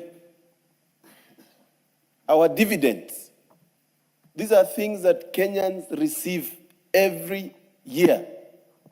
And those are resources that are received and that are supposed to be utilized, knowing that in the future of the nation, yes, we might need all the roads made, but we must not strangle the future of our nation by borrowing everything and making it difficult for this nation to run in future. Because, Honorable Speaker, we are talking about resources here. The biggest question, Honorable Speaker, is the issue of how the monies that have been received, either through debt, through revenue, are used in this country. That is the biggest question. And, Honorable Speaker, we can talk here and forget that every day there is always a query from the Auditor General. There is always a newspaper article on lost funds. There is always a ballooned renovation, maybe of State House. Honorable Speaker, there is a ballooned construction of a certain stadium. And these are things, Honorable Speaker, that are eating our taxes and are making us borrow even more.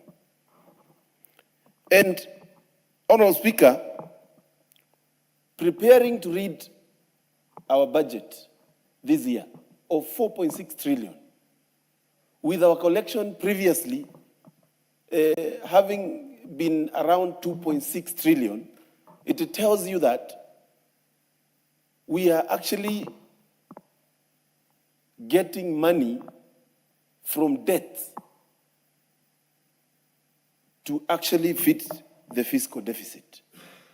And it's good to say that this House has actually signed off the management of debts of this country to some expert analysis without those analyses being brought here for approval.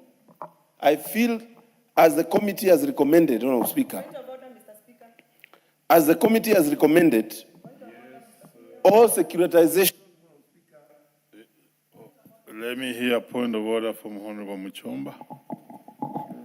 Mr. Speaker, is it in order for the member for Runyenjes to, for Honorable Mukonji, to refer to some agencies or some private companies that have been signed off to manage our debts without tabling documents to that effect. Oh, therefore, He's out of order. Honorable Mkunji, I also heard you. You need to substantiate. Honorable Speaker, first, I'm not the member of Runyenjes.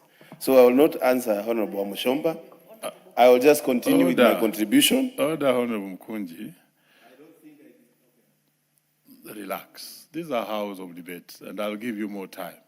Just asking you to substantiate what you did say about this house signing off to agencies. Substantiate that.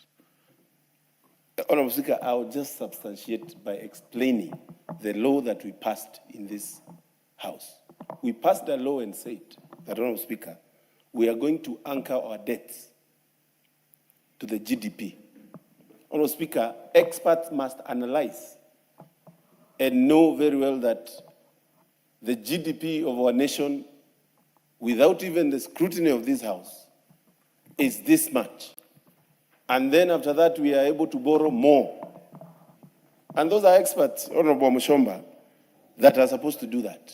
And that is how we have gotten to serious levels of borrowing, Honorable Speaker, in a way that we are not able to actually know how much debt this country has at any single time. Honorable Mkunji, you don't have the capacity to do that, and I can see, I'm a teacher of economics, and I can see you have completely swayed to the ratio of debt, the debt ratio to GDP, which does not relate to the question that you actually raised and you have been asked. So quickly, I want you to proceed with the debate. Withdraw and proceed. Withdraw what, Honorable Speaker? I am giving my comments of the report that is on the floor. You are unable. Honorable Speaker, when I say, Honorable Speaker, when I say it is experts that analyze the GDP of our nation, am I wrong? Order, Mkunji. You are unable to substantiate. When you are unable to substantiate and you are unable to have facts, you quickly withdraw and proceed with your debate. It's not making you any weak in any way. And we are also helping you to get used to debate. Give him the mic to proceed. Withdraw and proceed. Honorable Speaker, I have to withdraw something that I've said that is supposed to be substantiated. All I have said is it is experts, financial experts, that do the analysis of GDP. It is not this House, and that is, I stand with that. Oh, thank you. So you are misquoted. I was misquoted by Honorable Mushomba. Proceed then. Honorable Speaker, I just want to say that... yes. Yes, Honorable Muchomba. Mr. Speaker, the Honorable Mukunji is out of order because this is a House of records and we must have record to support any debate, especially an allegation of what was done by this House. He's claiming that this House passed on the power to manage debts. How did we pass? Which document did we sign? Where is the document? He must substantiate and table the document. Otherwise, he must withdraw. Honorable Mukunji, Speaker, that's what the House is. It's a House of records. And no, once you are captured clearly, like you put it, and you are unable to substantiate, you withdraw and proceed with your debate. Could you do that and proceed with the debate? Yeah, Honorable Speaker, unless you want me to bring a law that we have passed in this House back to Amushomba for her to read, then, Honorable Speaker, I don't have to even argue on this. No, meanwhile, it is obvious we actually amended the law to ensure we anchor our debt to the GDP of the nation. That is obvious. I mean, it doesn't have to even, it doesn't require any explanation whatsoever. All we need to know is by doing that. Honorable Mukunji, you are out of order. And it's not your business to argue with me when I'm your speaker on matters of record of the House and such undertakings. And the debate here should be very easy. When you have the capacity, you speak on something, you explain it when you are asked. When you are unable, you actually honorably withdraw and proceed. That's all we are asking of you. And I want you to grow as a member of parliament in the next coming session.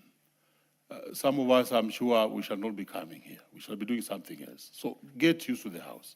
Could you please either withdraw or you forfeit, and I may decide on how to deal with you, because now you want an argument between the Speaker and yourself on facts. Honourable Speaker, as long as I believe what I have said is the correct thing, there is no need for me to say I've withdrawn anything, Honourable Speaker, because this is just law. This is bills that we pass in this House. It was among the first bills that we passed, Honourable Speaker, and it is not even something that is supposed to be argued about, because when you pass a law, it is followed. From then, henceforth, we have not sat in this House to increase our debt ceiling. It is normally looked at by experts, and we are told now we can borrow this much, or we are told to reduce our debt. It is automatically something that should not be argued about, Honourable Speaker. Very well. I think, Honourable Mukunji, you are unable to withdraw, and you don't want to follow the order and the normal rules that we use in the House. And therefore, I would advise that you proceed to withdraw that. And if you don't want to withdraw, then you forfeit your chance. Honourable Speaker, I will not withdraw, because I believe what I've stated is in the public domain. And, Honourable Speaker, we can talk even up to tomorrow, but the fact of the matter is we changed the law and anchored the debt levels to the GDP ratio, Honourable Speaker, and it's obvious. This is a House of Rules and Order. Let's have the Honourable Rilikiri Murungaru, Rilikiri, speak on this. Thank you, Mr. Speaker. You see, the problem we're having is populism and having substantive debates on a very important matter, like the one that is in front of us. Mr. Speaker, I am of the view that the document that has been presented by the committee contains the key aspect of a policy, and this specific one is the debt management policy. Mr. Speaker, one of the greater problems that we have witnessed a long time ago in this country is borrowing to finance recurrent activities which are not for production. And I want to pick from where Madam Muchomba started from. That we have seen a government that is now focusing on production as opposed to financing activities that don't have long-term effect on this economy. Mr. Speaker, we have seen a serious improvement in the debt management in the sense that the public now are being involved in the debt management of this country. We have seen a lot of transparency in as far as borrowing is concerned. Mr. Speaker, we have seen a reduction of external borrowing and an increase in domestic borrowing, which to me is very key, because we still have, instead of paying our debt in dollars, we are now seeing the money being borrowed domestically, and it becomes cheaper. We have seen the policy moving towards and raising long-term borrowing at cheaper rates, as opposed to some of the debts that we have with very short period of repayment. So when we sit here as a parliament, we sit here so that we can see what a proper debt management policy is, knows to try and bring politicking so that we can be seen out there by our constituents that we are speaking in parliament. We are here because debt is a very serious issue in this country. I want to congratulate His Excellency the President because the debts that were taken by the first government, by the second government, by the third government, by the fourth government, were all starting to be paid during the current government. And the President has been in front of championing, restructuring, implementing productive programs with the money that is borrowed. So, Mr. Speaker, we can't come here and trivialize and bring politics. This government is serious on matters of agriculture. And I wish majority of the money that have been borrowed for all this by all these government were being put in agriculture. We will not be talking about food as a scarcity of food in this country. If we put a lot of money that was borrowed in sectors like water, we will not be talking about the effect of drought. Mr. Speaker, I stand to support this policy because it is simple and very clear that the government is now focused to deliver, and anything that is going to assist this government to deliver, it must be supported.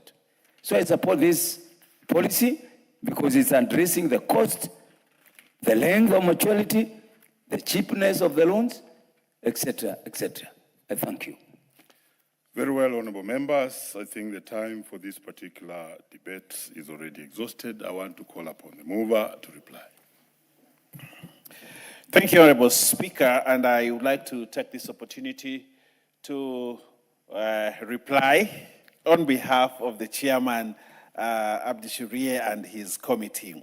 Honorable Speaker, let me reply. I can see the member for Magarini would like a bite from my time, but I think the standing orders are such that if I start speaking, then I cannot. He should have talked to me earlier, so that. But I have already started the debate on this. So I want to say this. One, I want to support this report in reply, Honorable Speaker. And so this is a quite elaborate report, and I want to thank the committee and everybody else that has contributed, Honorable Speaker.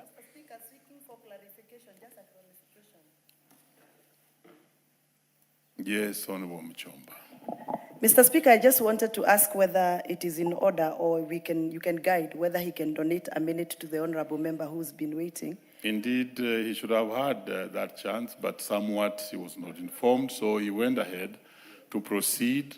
The stage where he is, let him now proceed. Okay, thank you, Mr. Would have Speaker. loved to do that, but you see, I'm also teller to rules. But I want to thank the committee. Good job done, Honorable Speaker. I think the recommendations that are done here are weighty and good recommendations, Honorable Speaker.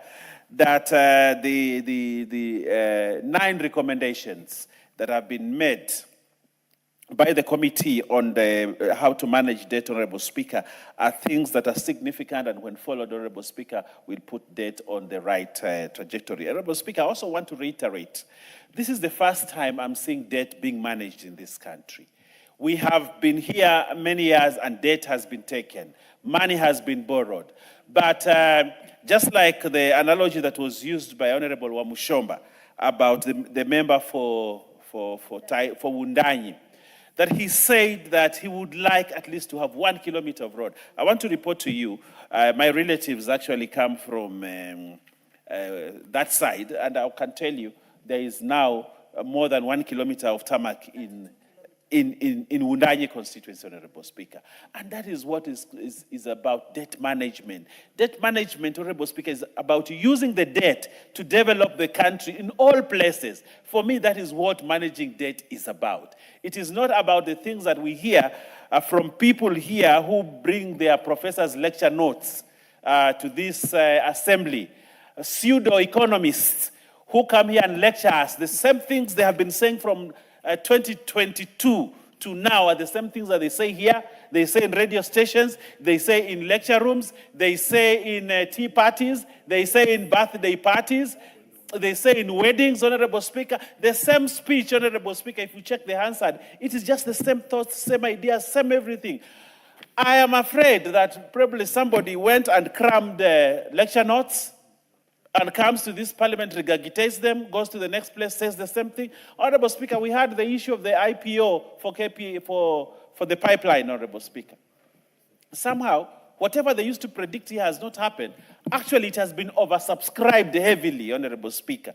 And I am afraid even when the Safaricom e-share comes to this speaker, this House, Honorable Speaker, without anticipating debate, Honorable Speaker, probably it will also go the same way. They say, it is cheaper. Then they change, say, it has been undervalued. They say, it is very expensive, Honorable Speaker.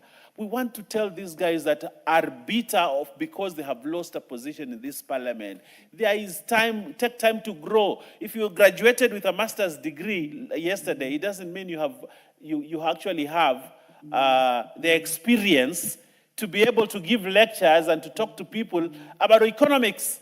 Honorable Speaker, you're still a neophyte in economics. Take time, study, read, talk to people who have been in the practice to understand, Honorable Speaker, instead of coming here to expose your ignorance on matters economics, Honorable Speaker. But Honorable Speaker, I want to say a few things. Where I come from, my constituency, I have seen securitization work for us. I have seen roads that would otherwise not have been completed. I remember Honorable Uhuru Kenyatta, the former president, came here and sang for us a song called Safari ya Bamba ni Machero and promised us that that road would be completed, built and completed in the 12th Parliament. They came, started the road, and that road never took off until he finished his term. But I want to tell him now from this podium that William Ruto, with his securitization money, has completed the road, Honorable Speaker, through my constituency. It is now completed, and it is going to Ganze, and we will not sing about Safari ya Bamba ni Machero, we will talk about Safari ya Bamba ni Rero. Just because some guy with some mind said, why don't we try this to raise funds to move the country forward, Honorable Speaker? And for me, that is debt management. That is good debt management when you use the funds that you have borrowed properly, Honorable Speaker. I have the road from Gede to Kakuyuni, Honorable Speaker, is now, Honorable Speaker, on the verge of being completed, Honorable Speaker. Many other roads in this country, areas. I went to the Honorable Millie Odhiambo's constituency, Honorable Speaker, in Rusinga, and I saw roads. Order. Honorable Speaker. Order. What's your point of order, Honorable? Thank you, Mr. Speaker. I have a lot of respect for my uncle, but the road Who is your uncle, Honorable? We don't have uncles in the house. Thank you, Mr. Speaker. Anyway, I have a lot of respect for the Deputy Majority, Honorable Owen Baya, Very well. who happens back at home to be my uncle. Okay. Mr. Speaker, the road which His Excellency, the former president, spoke about was from Mariakani to Bamba, of which it was done during his time. The one the deputy majority is talking about is the one from Kilifi to Bamba. So I don't think it's in order to tell this House that His Excellency, the former president, never completed what he told this House or what he told the nation. Thank you. Very well. I think you are informing him, but let's hear what he has to say about it. Honorable Speaker, I want to be on record in this House to state the fact that the Honorable Uhuru Kenyatta never built the road from Kilifi to Bamba, to Ganze. He built the road from Mariakani to Bamba. The song about Safari ya Bamba ni Machero is one that starts from Kilifi to Bamba. And that is a fact, and it cannot be disputed. And Uhuru Kenyatta never built that road. It has been built now. And I'm not in dispute to what he's talking about. I'm not disputing to what he's talking about. I am stating facts. And I would like to request the member for Magarini to actually listen to me so that, I can bless him. He has said that I'm his uncle. Proceed with your reply. You may have a cup of tea Bless to him. see exactly which road it was. Proceed. Yes. So, Honorable Speaker, in reply, I would like to say that, and some of the recommendations that have come from this House actually are very good. One of the things that we must do is to see that we manage debt. We manage debt. And debt management with this committee. In the 12th Parliament, we never used to have this committee. Now we have a committee that looks at debt. We have a debt management strategy that comes in before the budget. And I think that is a beautiful, important thing that puts checks and balances into how debt is accrued, how debt is borrowed and used, Honorable Speaker. And I think, and the guidelines that are given by this committee are important, Honorable Speaker, as we move towards the budget. Before, Honorable Speaker, we never used to have this committee. Anybody would determine, or State House would determine how much money to be borrowed and how much is not borrowed. Now we have a committee that puts the ceiling every time before the budget. And I think that is one of the key aspects when it comes to debt management. And therefore, I think we're on the right trajectory, Honorable Speaker, in our debt management, debt reduction, and eventually, Honorable Speaker, making good use of funds. But interestingly, Honorable Speaker, we have now alternative ways of raising funds without incurring debt, the securitization that we have. And it is a good way of raising funds to do our projects off the book. And what is wrong with doing things off the book? What is wrong with it? I have heard somebody say, off the book. Yes, we are getting money, we are doing our roads, and off the book, not straining the budget, Honorable Speaker, and we're moving forward as a country. I think, Honorable Speaker, the money that has been used to do development projects in this country is probably more than the 30% that we have in the development budget. More than that. We have seen the housing, we have seen the roads, we have seen Talanta, we have seen Bomas, we are seeing many other development projects coming. We have seen the Roni Road, we have seen the Mau Mau roads, all these roads, Honorable Speaker. If we were to restrict ourselves to the budget, Honorable Speaker, we would not have done anything.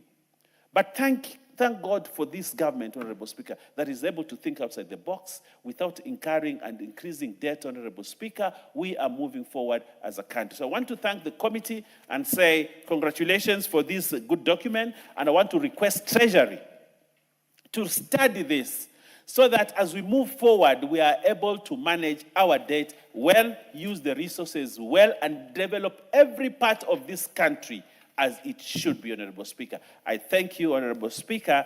And in conclusion, Honorable Speaker, pursuant to the provisions of Standing Order 53.3, I request that the putting of the question be deferred to another date, Honorable Speaker. And I thank you, Honorable Speaker. You beg to proceed to reply. You haven't. And I reply. Thank you.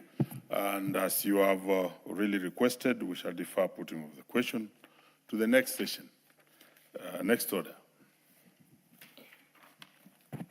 Order number 13, motion, examination of the report of the Auditor General on financial statements for the national government, resumption of debate. Resumption of debate. Who was on the floor?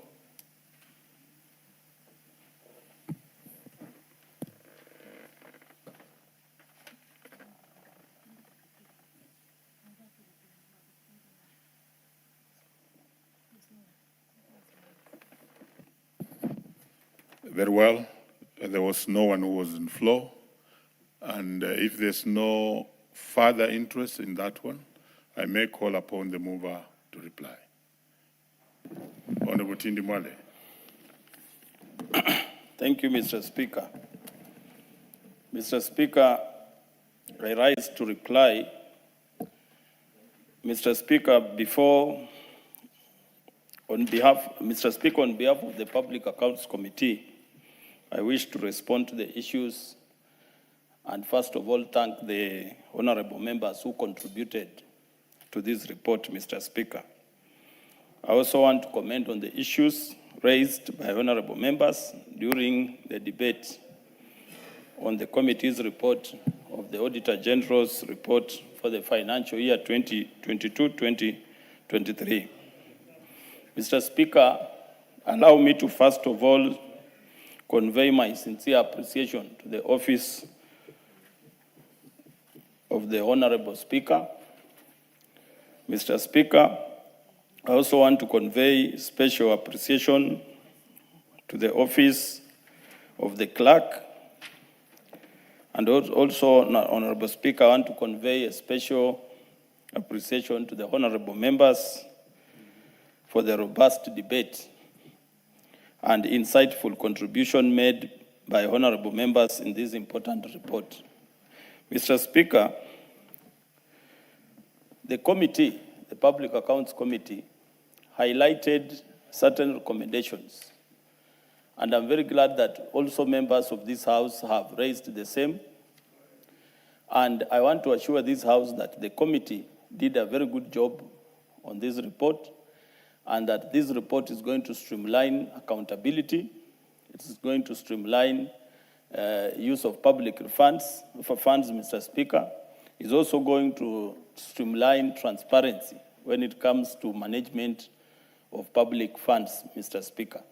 Mr. Speaker, we have always had challenges with procurement systems. And Mr. Speaker, we have the Procurement and Disposal Act, which the Auditor General has raised pertinent issues about the violation of that act when it comes to procurement practice within the government state departments.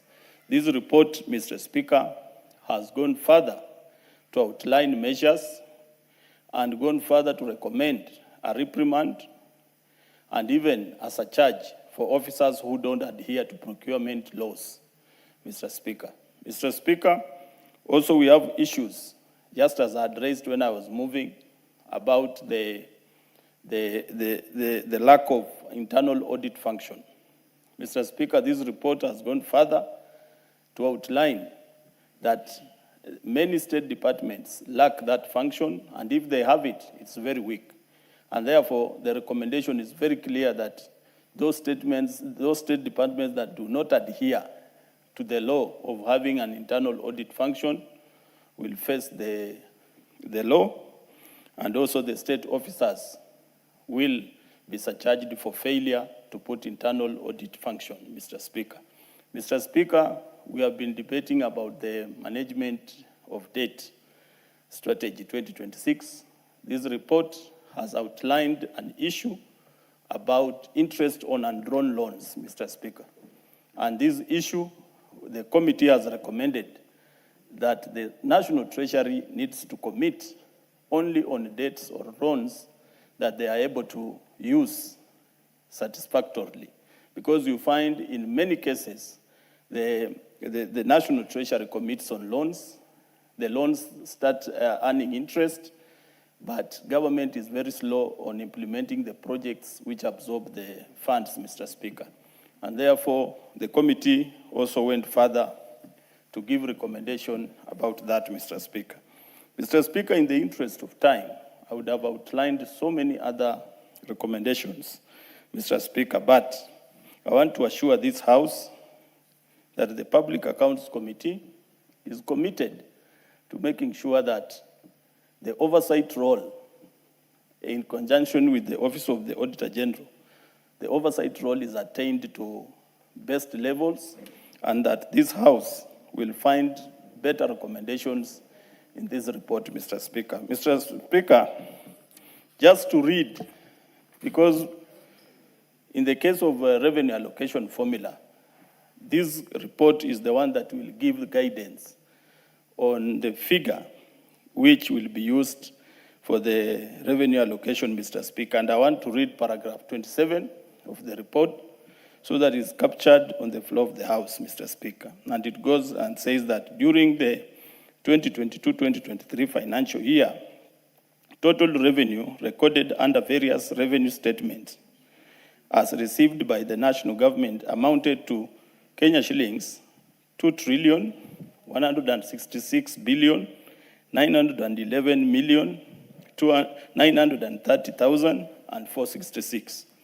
representing an increase of Kenyan shillings 138 billion 675 million 90,516, or about 7% when compared to the actual collections of Kenya shillings 2 trillion 28 billion 236 million 839,950 realized in the financial year 2021-2022 as tabulated below. Mr. Speaker, we have a table that is attached in the report, and it goes further to say that the total revenue of 2 trillion 166 million 911 million 930,466 of the financial year 2022-2023 comprised of Kenyan shillings 2 trillion 50 billion 114 million 740,913 as shareable revenue. Kenya shillings 45 billion 990 million 954,879 as receipts from government invest and public enterprise (GIP), and Kenya shillings 70 billion 802 million 234,674 shillings relating to development revenue. In the year 2022-2023 financial year, the total shareable revenue of Kenya shillings 2 trillion 50 billion 114 million 740,913 increased by 7% when compared to the shareable revenue of Kenya shillings 1 trillion 920 billion 434 million 885,078 in the year 2021-2022 financial year. And therefore, Mr. Speaker, the committee recommends that the total national collected revenue amount of 2 trillion 50 billion 114 million 740,913 forms the basis of the sharing of revenue between the national and county government as contemplated in Article 203(3) of the Constitution. Mr. Speaker, you will find that in this report, we have gone further to talk about duplication of projects. Some projects, Mr. Speaker, are funded by the national government, and at the same time, some are funded by the county government. We have gone further to provide measures in which the National Treasury needs to make sure that only one government funds one project, Mr. Speaker. Mr. Speaker, in the interest of time, I want to stop there and beg that I reply the report, Mr. Speaker. Thank you very much. Very well, Honorable Tindi. We shall defer putting of the question to the next session. Next order. Order number 14, motion, report on the audited accounts for the Judiciary Mortgage Scheme Fund for the financial year 2011-2012 to 2021-2022. Very well, the chairperson of the Special Funds Accounts Committee, I think had sought permission. Leader, are you aware of that? Yes. So I think we defer this to the next session. Next order. Order number 15, motion, consideration of sessional paper number 6 of 2024 on the National Aviation Policy. Equally, the chair of Departmental Committee on Transport is away on permission. Next order, and I think on the next order, it's also concerning the Special Funds Chair, who is not in the House. So the next order. Order number 16, motion, report on the audited accounts for the Commodities Fund for the financial years 2018-2019 to 2021-2022. I've already spoken to that. Next order. Order number 17, ukaguzi kwa asasi zisizo huru kikamilifu za Jumuiya ya Afrika Mashariki na ushoroba wa kati katika Jamhuri ya Muungano ya Tanzania. Mwenyekiti wa kamati ya utangamano na wa kikanda pia alikuwa amepewa fursa ya kutokuwa hapa sababu ya shughuli nyingine ya kiserikali. Asanteni honorable members. We may be standing.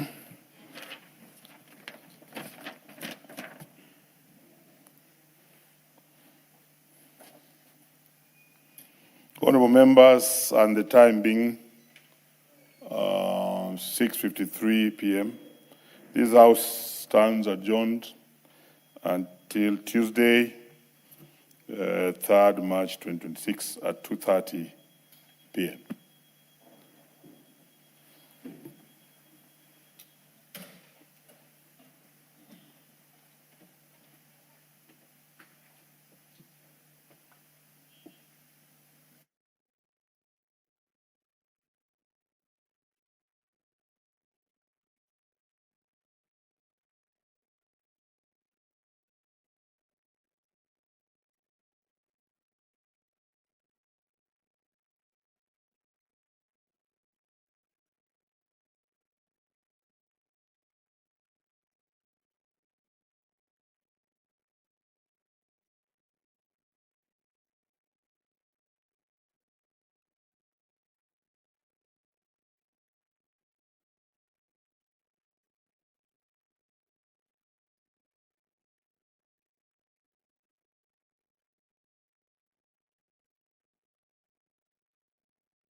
Good afternoon to you and welcome to this live broadcast of the Senate this afternoon.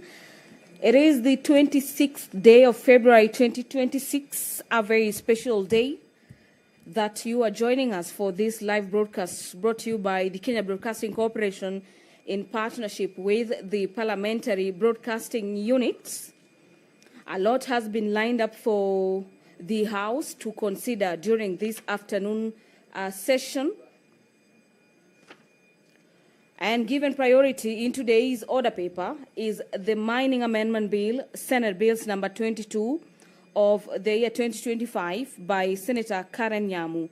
This bill is coming up for first reading, or popularly known as the first stage of the bill, and it is a bill that is seeking to amend the Mining Act Cap 306 to provide for legislative framework for the utilization of mineral royalties for the benefit of communities where the exploitation of mineral resources occur. The bill mandates the timely transfer of royalties allocated to the county governments and local communities to respective county revenue funds to facilitate the utilization of the royalties by the county government. It further ring-fences the royalties allocated to the communities for projects identified by the respective communities. And a look at this bill and its provision is that it is further seeking to provide for the establishment of community project implementation committees, that the committees will be comprising of members of the respective community elected by the community. The key function of these committees would be to identify as well as monitor the implementation of projects that will be funded by the royalties allocated to the community under Section 153, subsection 5C of the Mining Act. After the Mining Amendment Bill has been read, the Senate will then move into the Committee of the Whole, where the Senate as a whole will be converting itself into a committee. This is usually called the Committee of the Whole. And under this category, the House will be considering a number of bills. Among them is the Cancer Prevention and Control Amendment Bill, a bill from the National Assembly, Bill number 45 of the year 2022. And under this bill, the House will be considering the President's recommendation in regards to the Cancer Prevention and Control Amendment Bill of the year 2022. The Meteorology Bill, Senate Bills number 45 of the year 2023, is also coming up for consideration, where the Senate will be considering amendments by the National Assembly. And the other would be the Election Offences Amendment Bill number 2, Senate Bills number 28 of the year 2024 by the Chairperson, Standing Committee on Matters Justice and Legal Affairs. Upon the rise of the House this evening, the House will be moving to Naivasha for the better part of the weekend to consider assessment and planning of the 5th session. The Speaker of the Senate is in the chambers. Allow me to hand over for this live broadcast. My name is Gladys Mungai. Let us pray. Almighty God, we beseech you to behold with abundant favor and blessings us, your servants, whom you have been pleased to call to leadership positions in this republic. We seek guidance to treat and consider all matters that shall come under deliberation in so just and faithful a manner as to advance the peace, prosperity, and welfare of our country and of those whose interest you've committed to our church. Amen.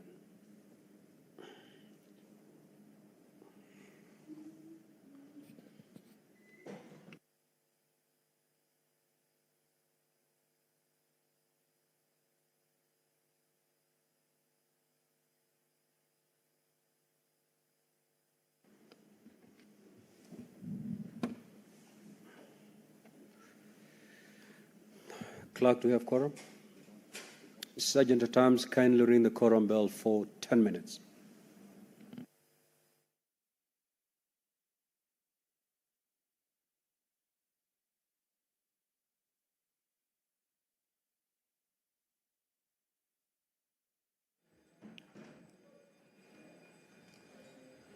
Well, the business of the Senate has officially kicked off this afternoon.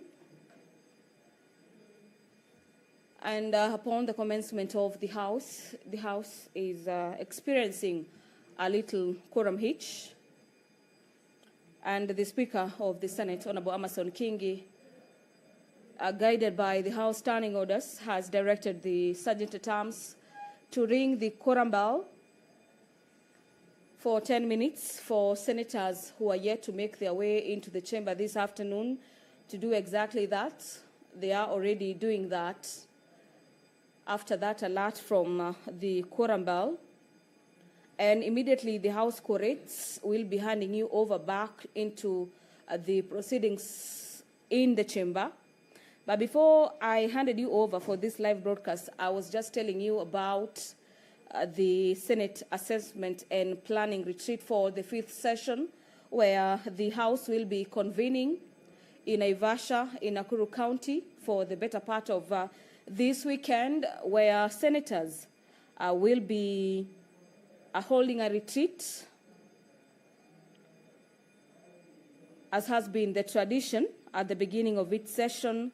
And the purposes of this weekend's retreat is to review its performance of the 4th session and equally plan very well for the 5th session.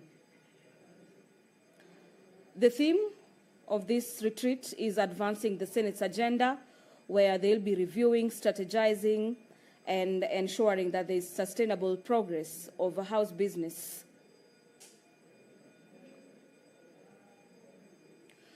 Key issues that will be deliberated upon include matters devolution and intergovernmental relations. Here, the senators will be seeking to address issues and priority areas for senators and the Senate's intervention, implementation of the universal health coverage, the successes, the challenges, as well as the intervention on how to strengthen the universal health care coverage, matters food security, the successes, the challenges, and legislative intervention in the agricultural sector, the implementation of climate action in counties. The overview here will be the financing of locally led climate action, popularly known as FLOCA, the assessment of the state of education in Kenya. The senators will also be considering the draft referendum bill, the context of the bill, alignment with the Constitution, as well as the amendment process. So that is just but a nutshell of the business that will be taking senators to Naivasha for that retreat to assess how the House did on the 4th session, as well as set the proper agenda for this 5th session that the House commenced after resuming business from the long recess, basically the long December and January holiday for the House.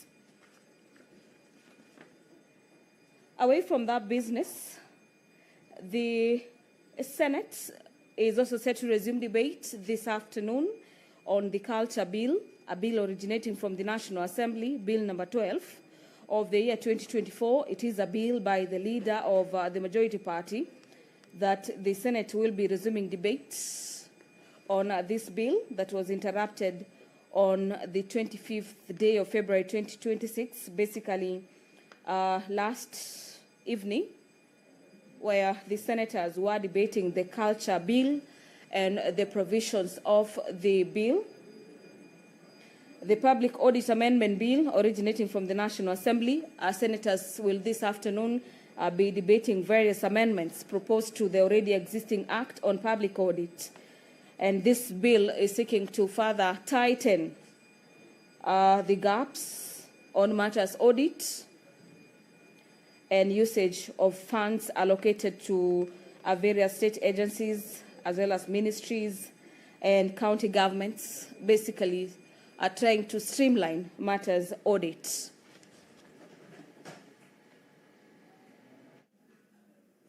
Clerk, you may proceed to call the first order.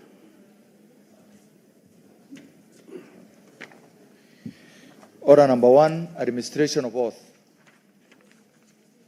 Order number 2, communication from the chair.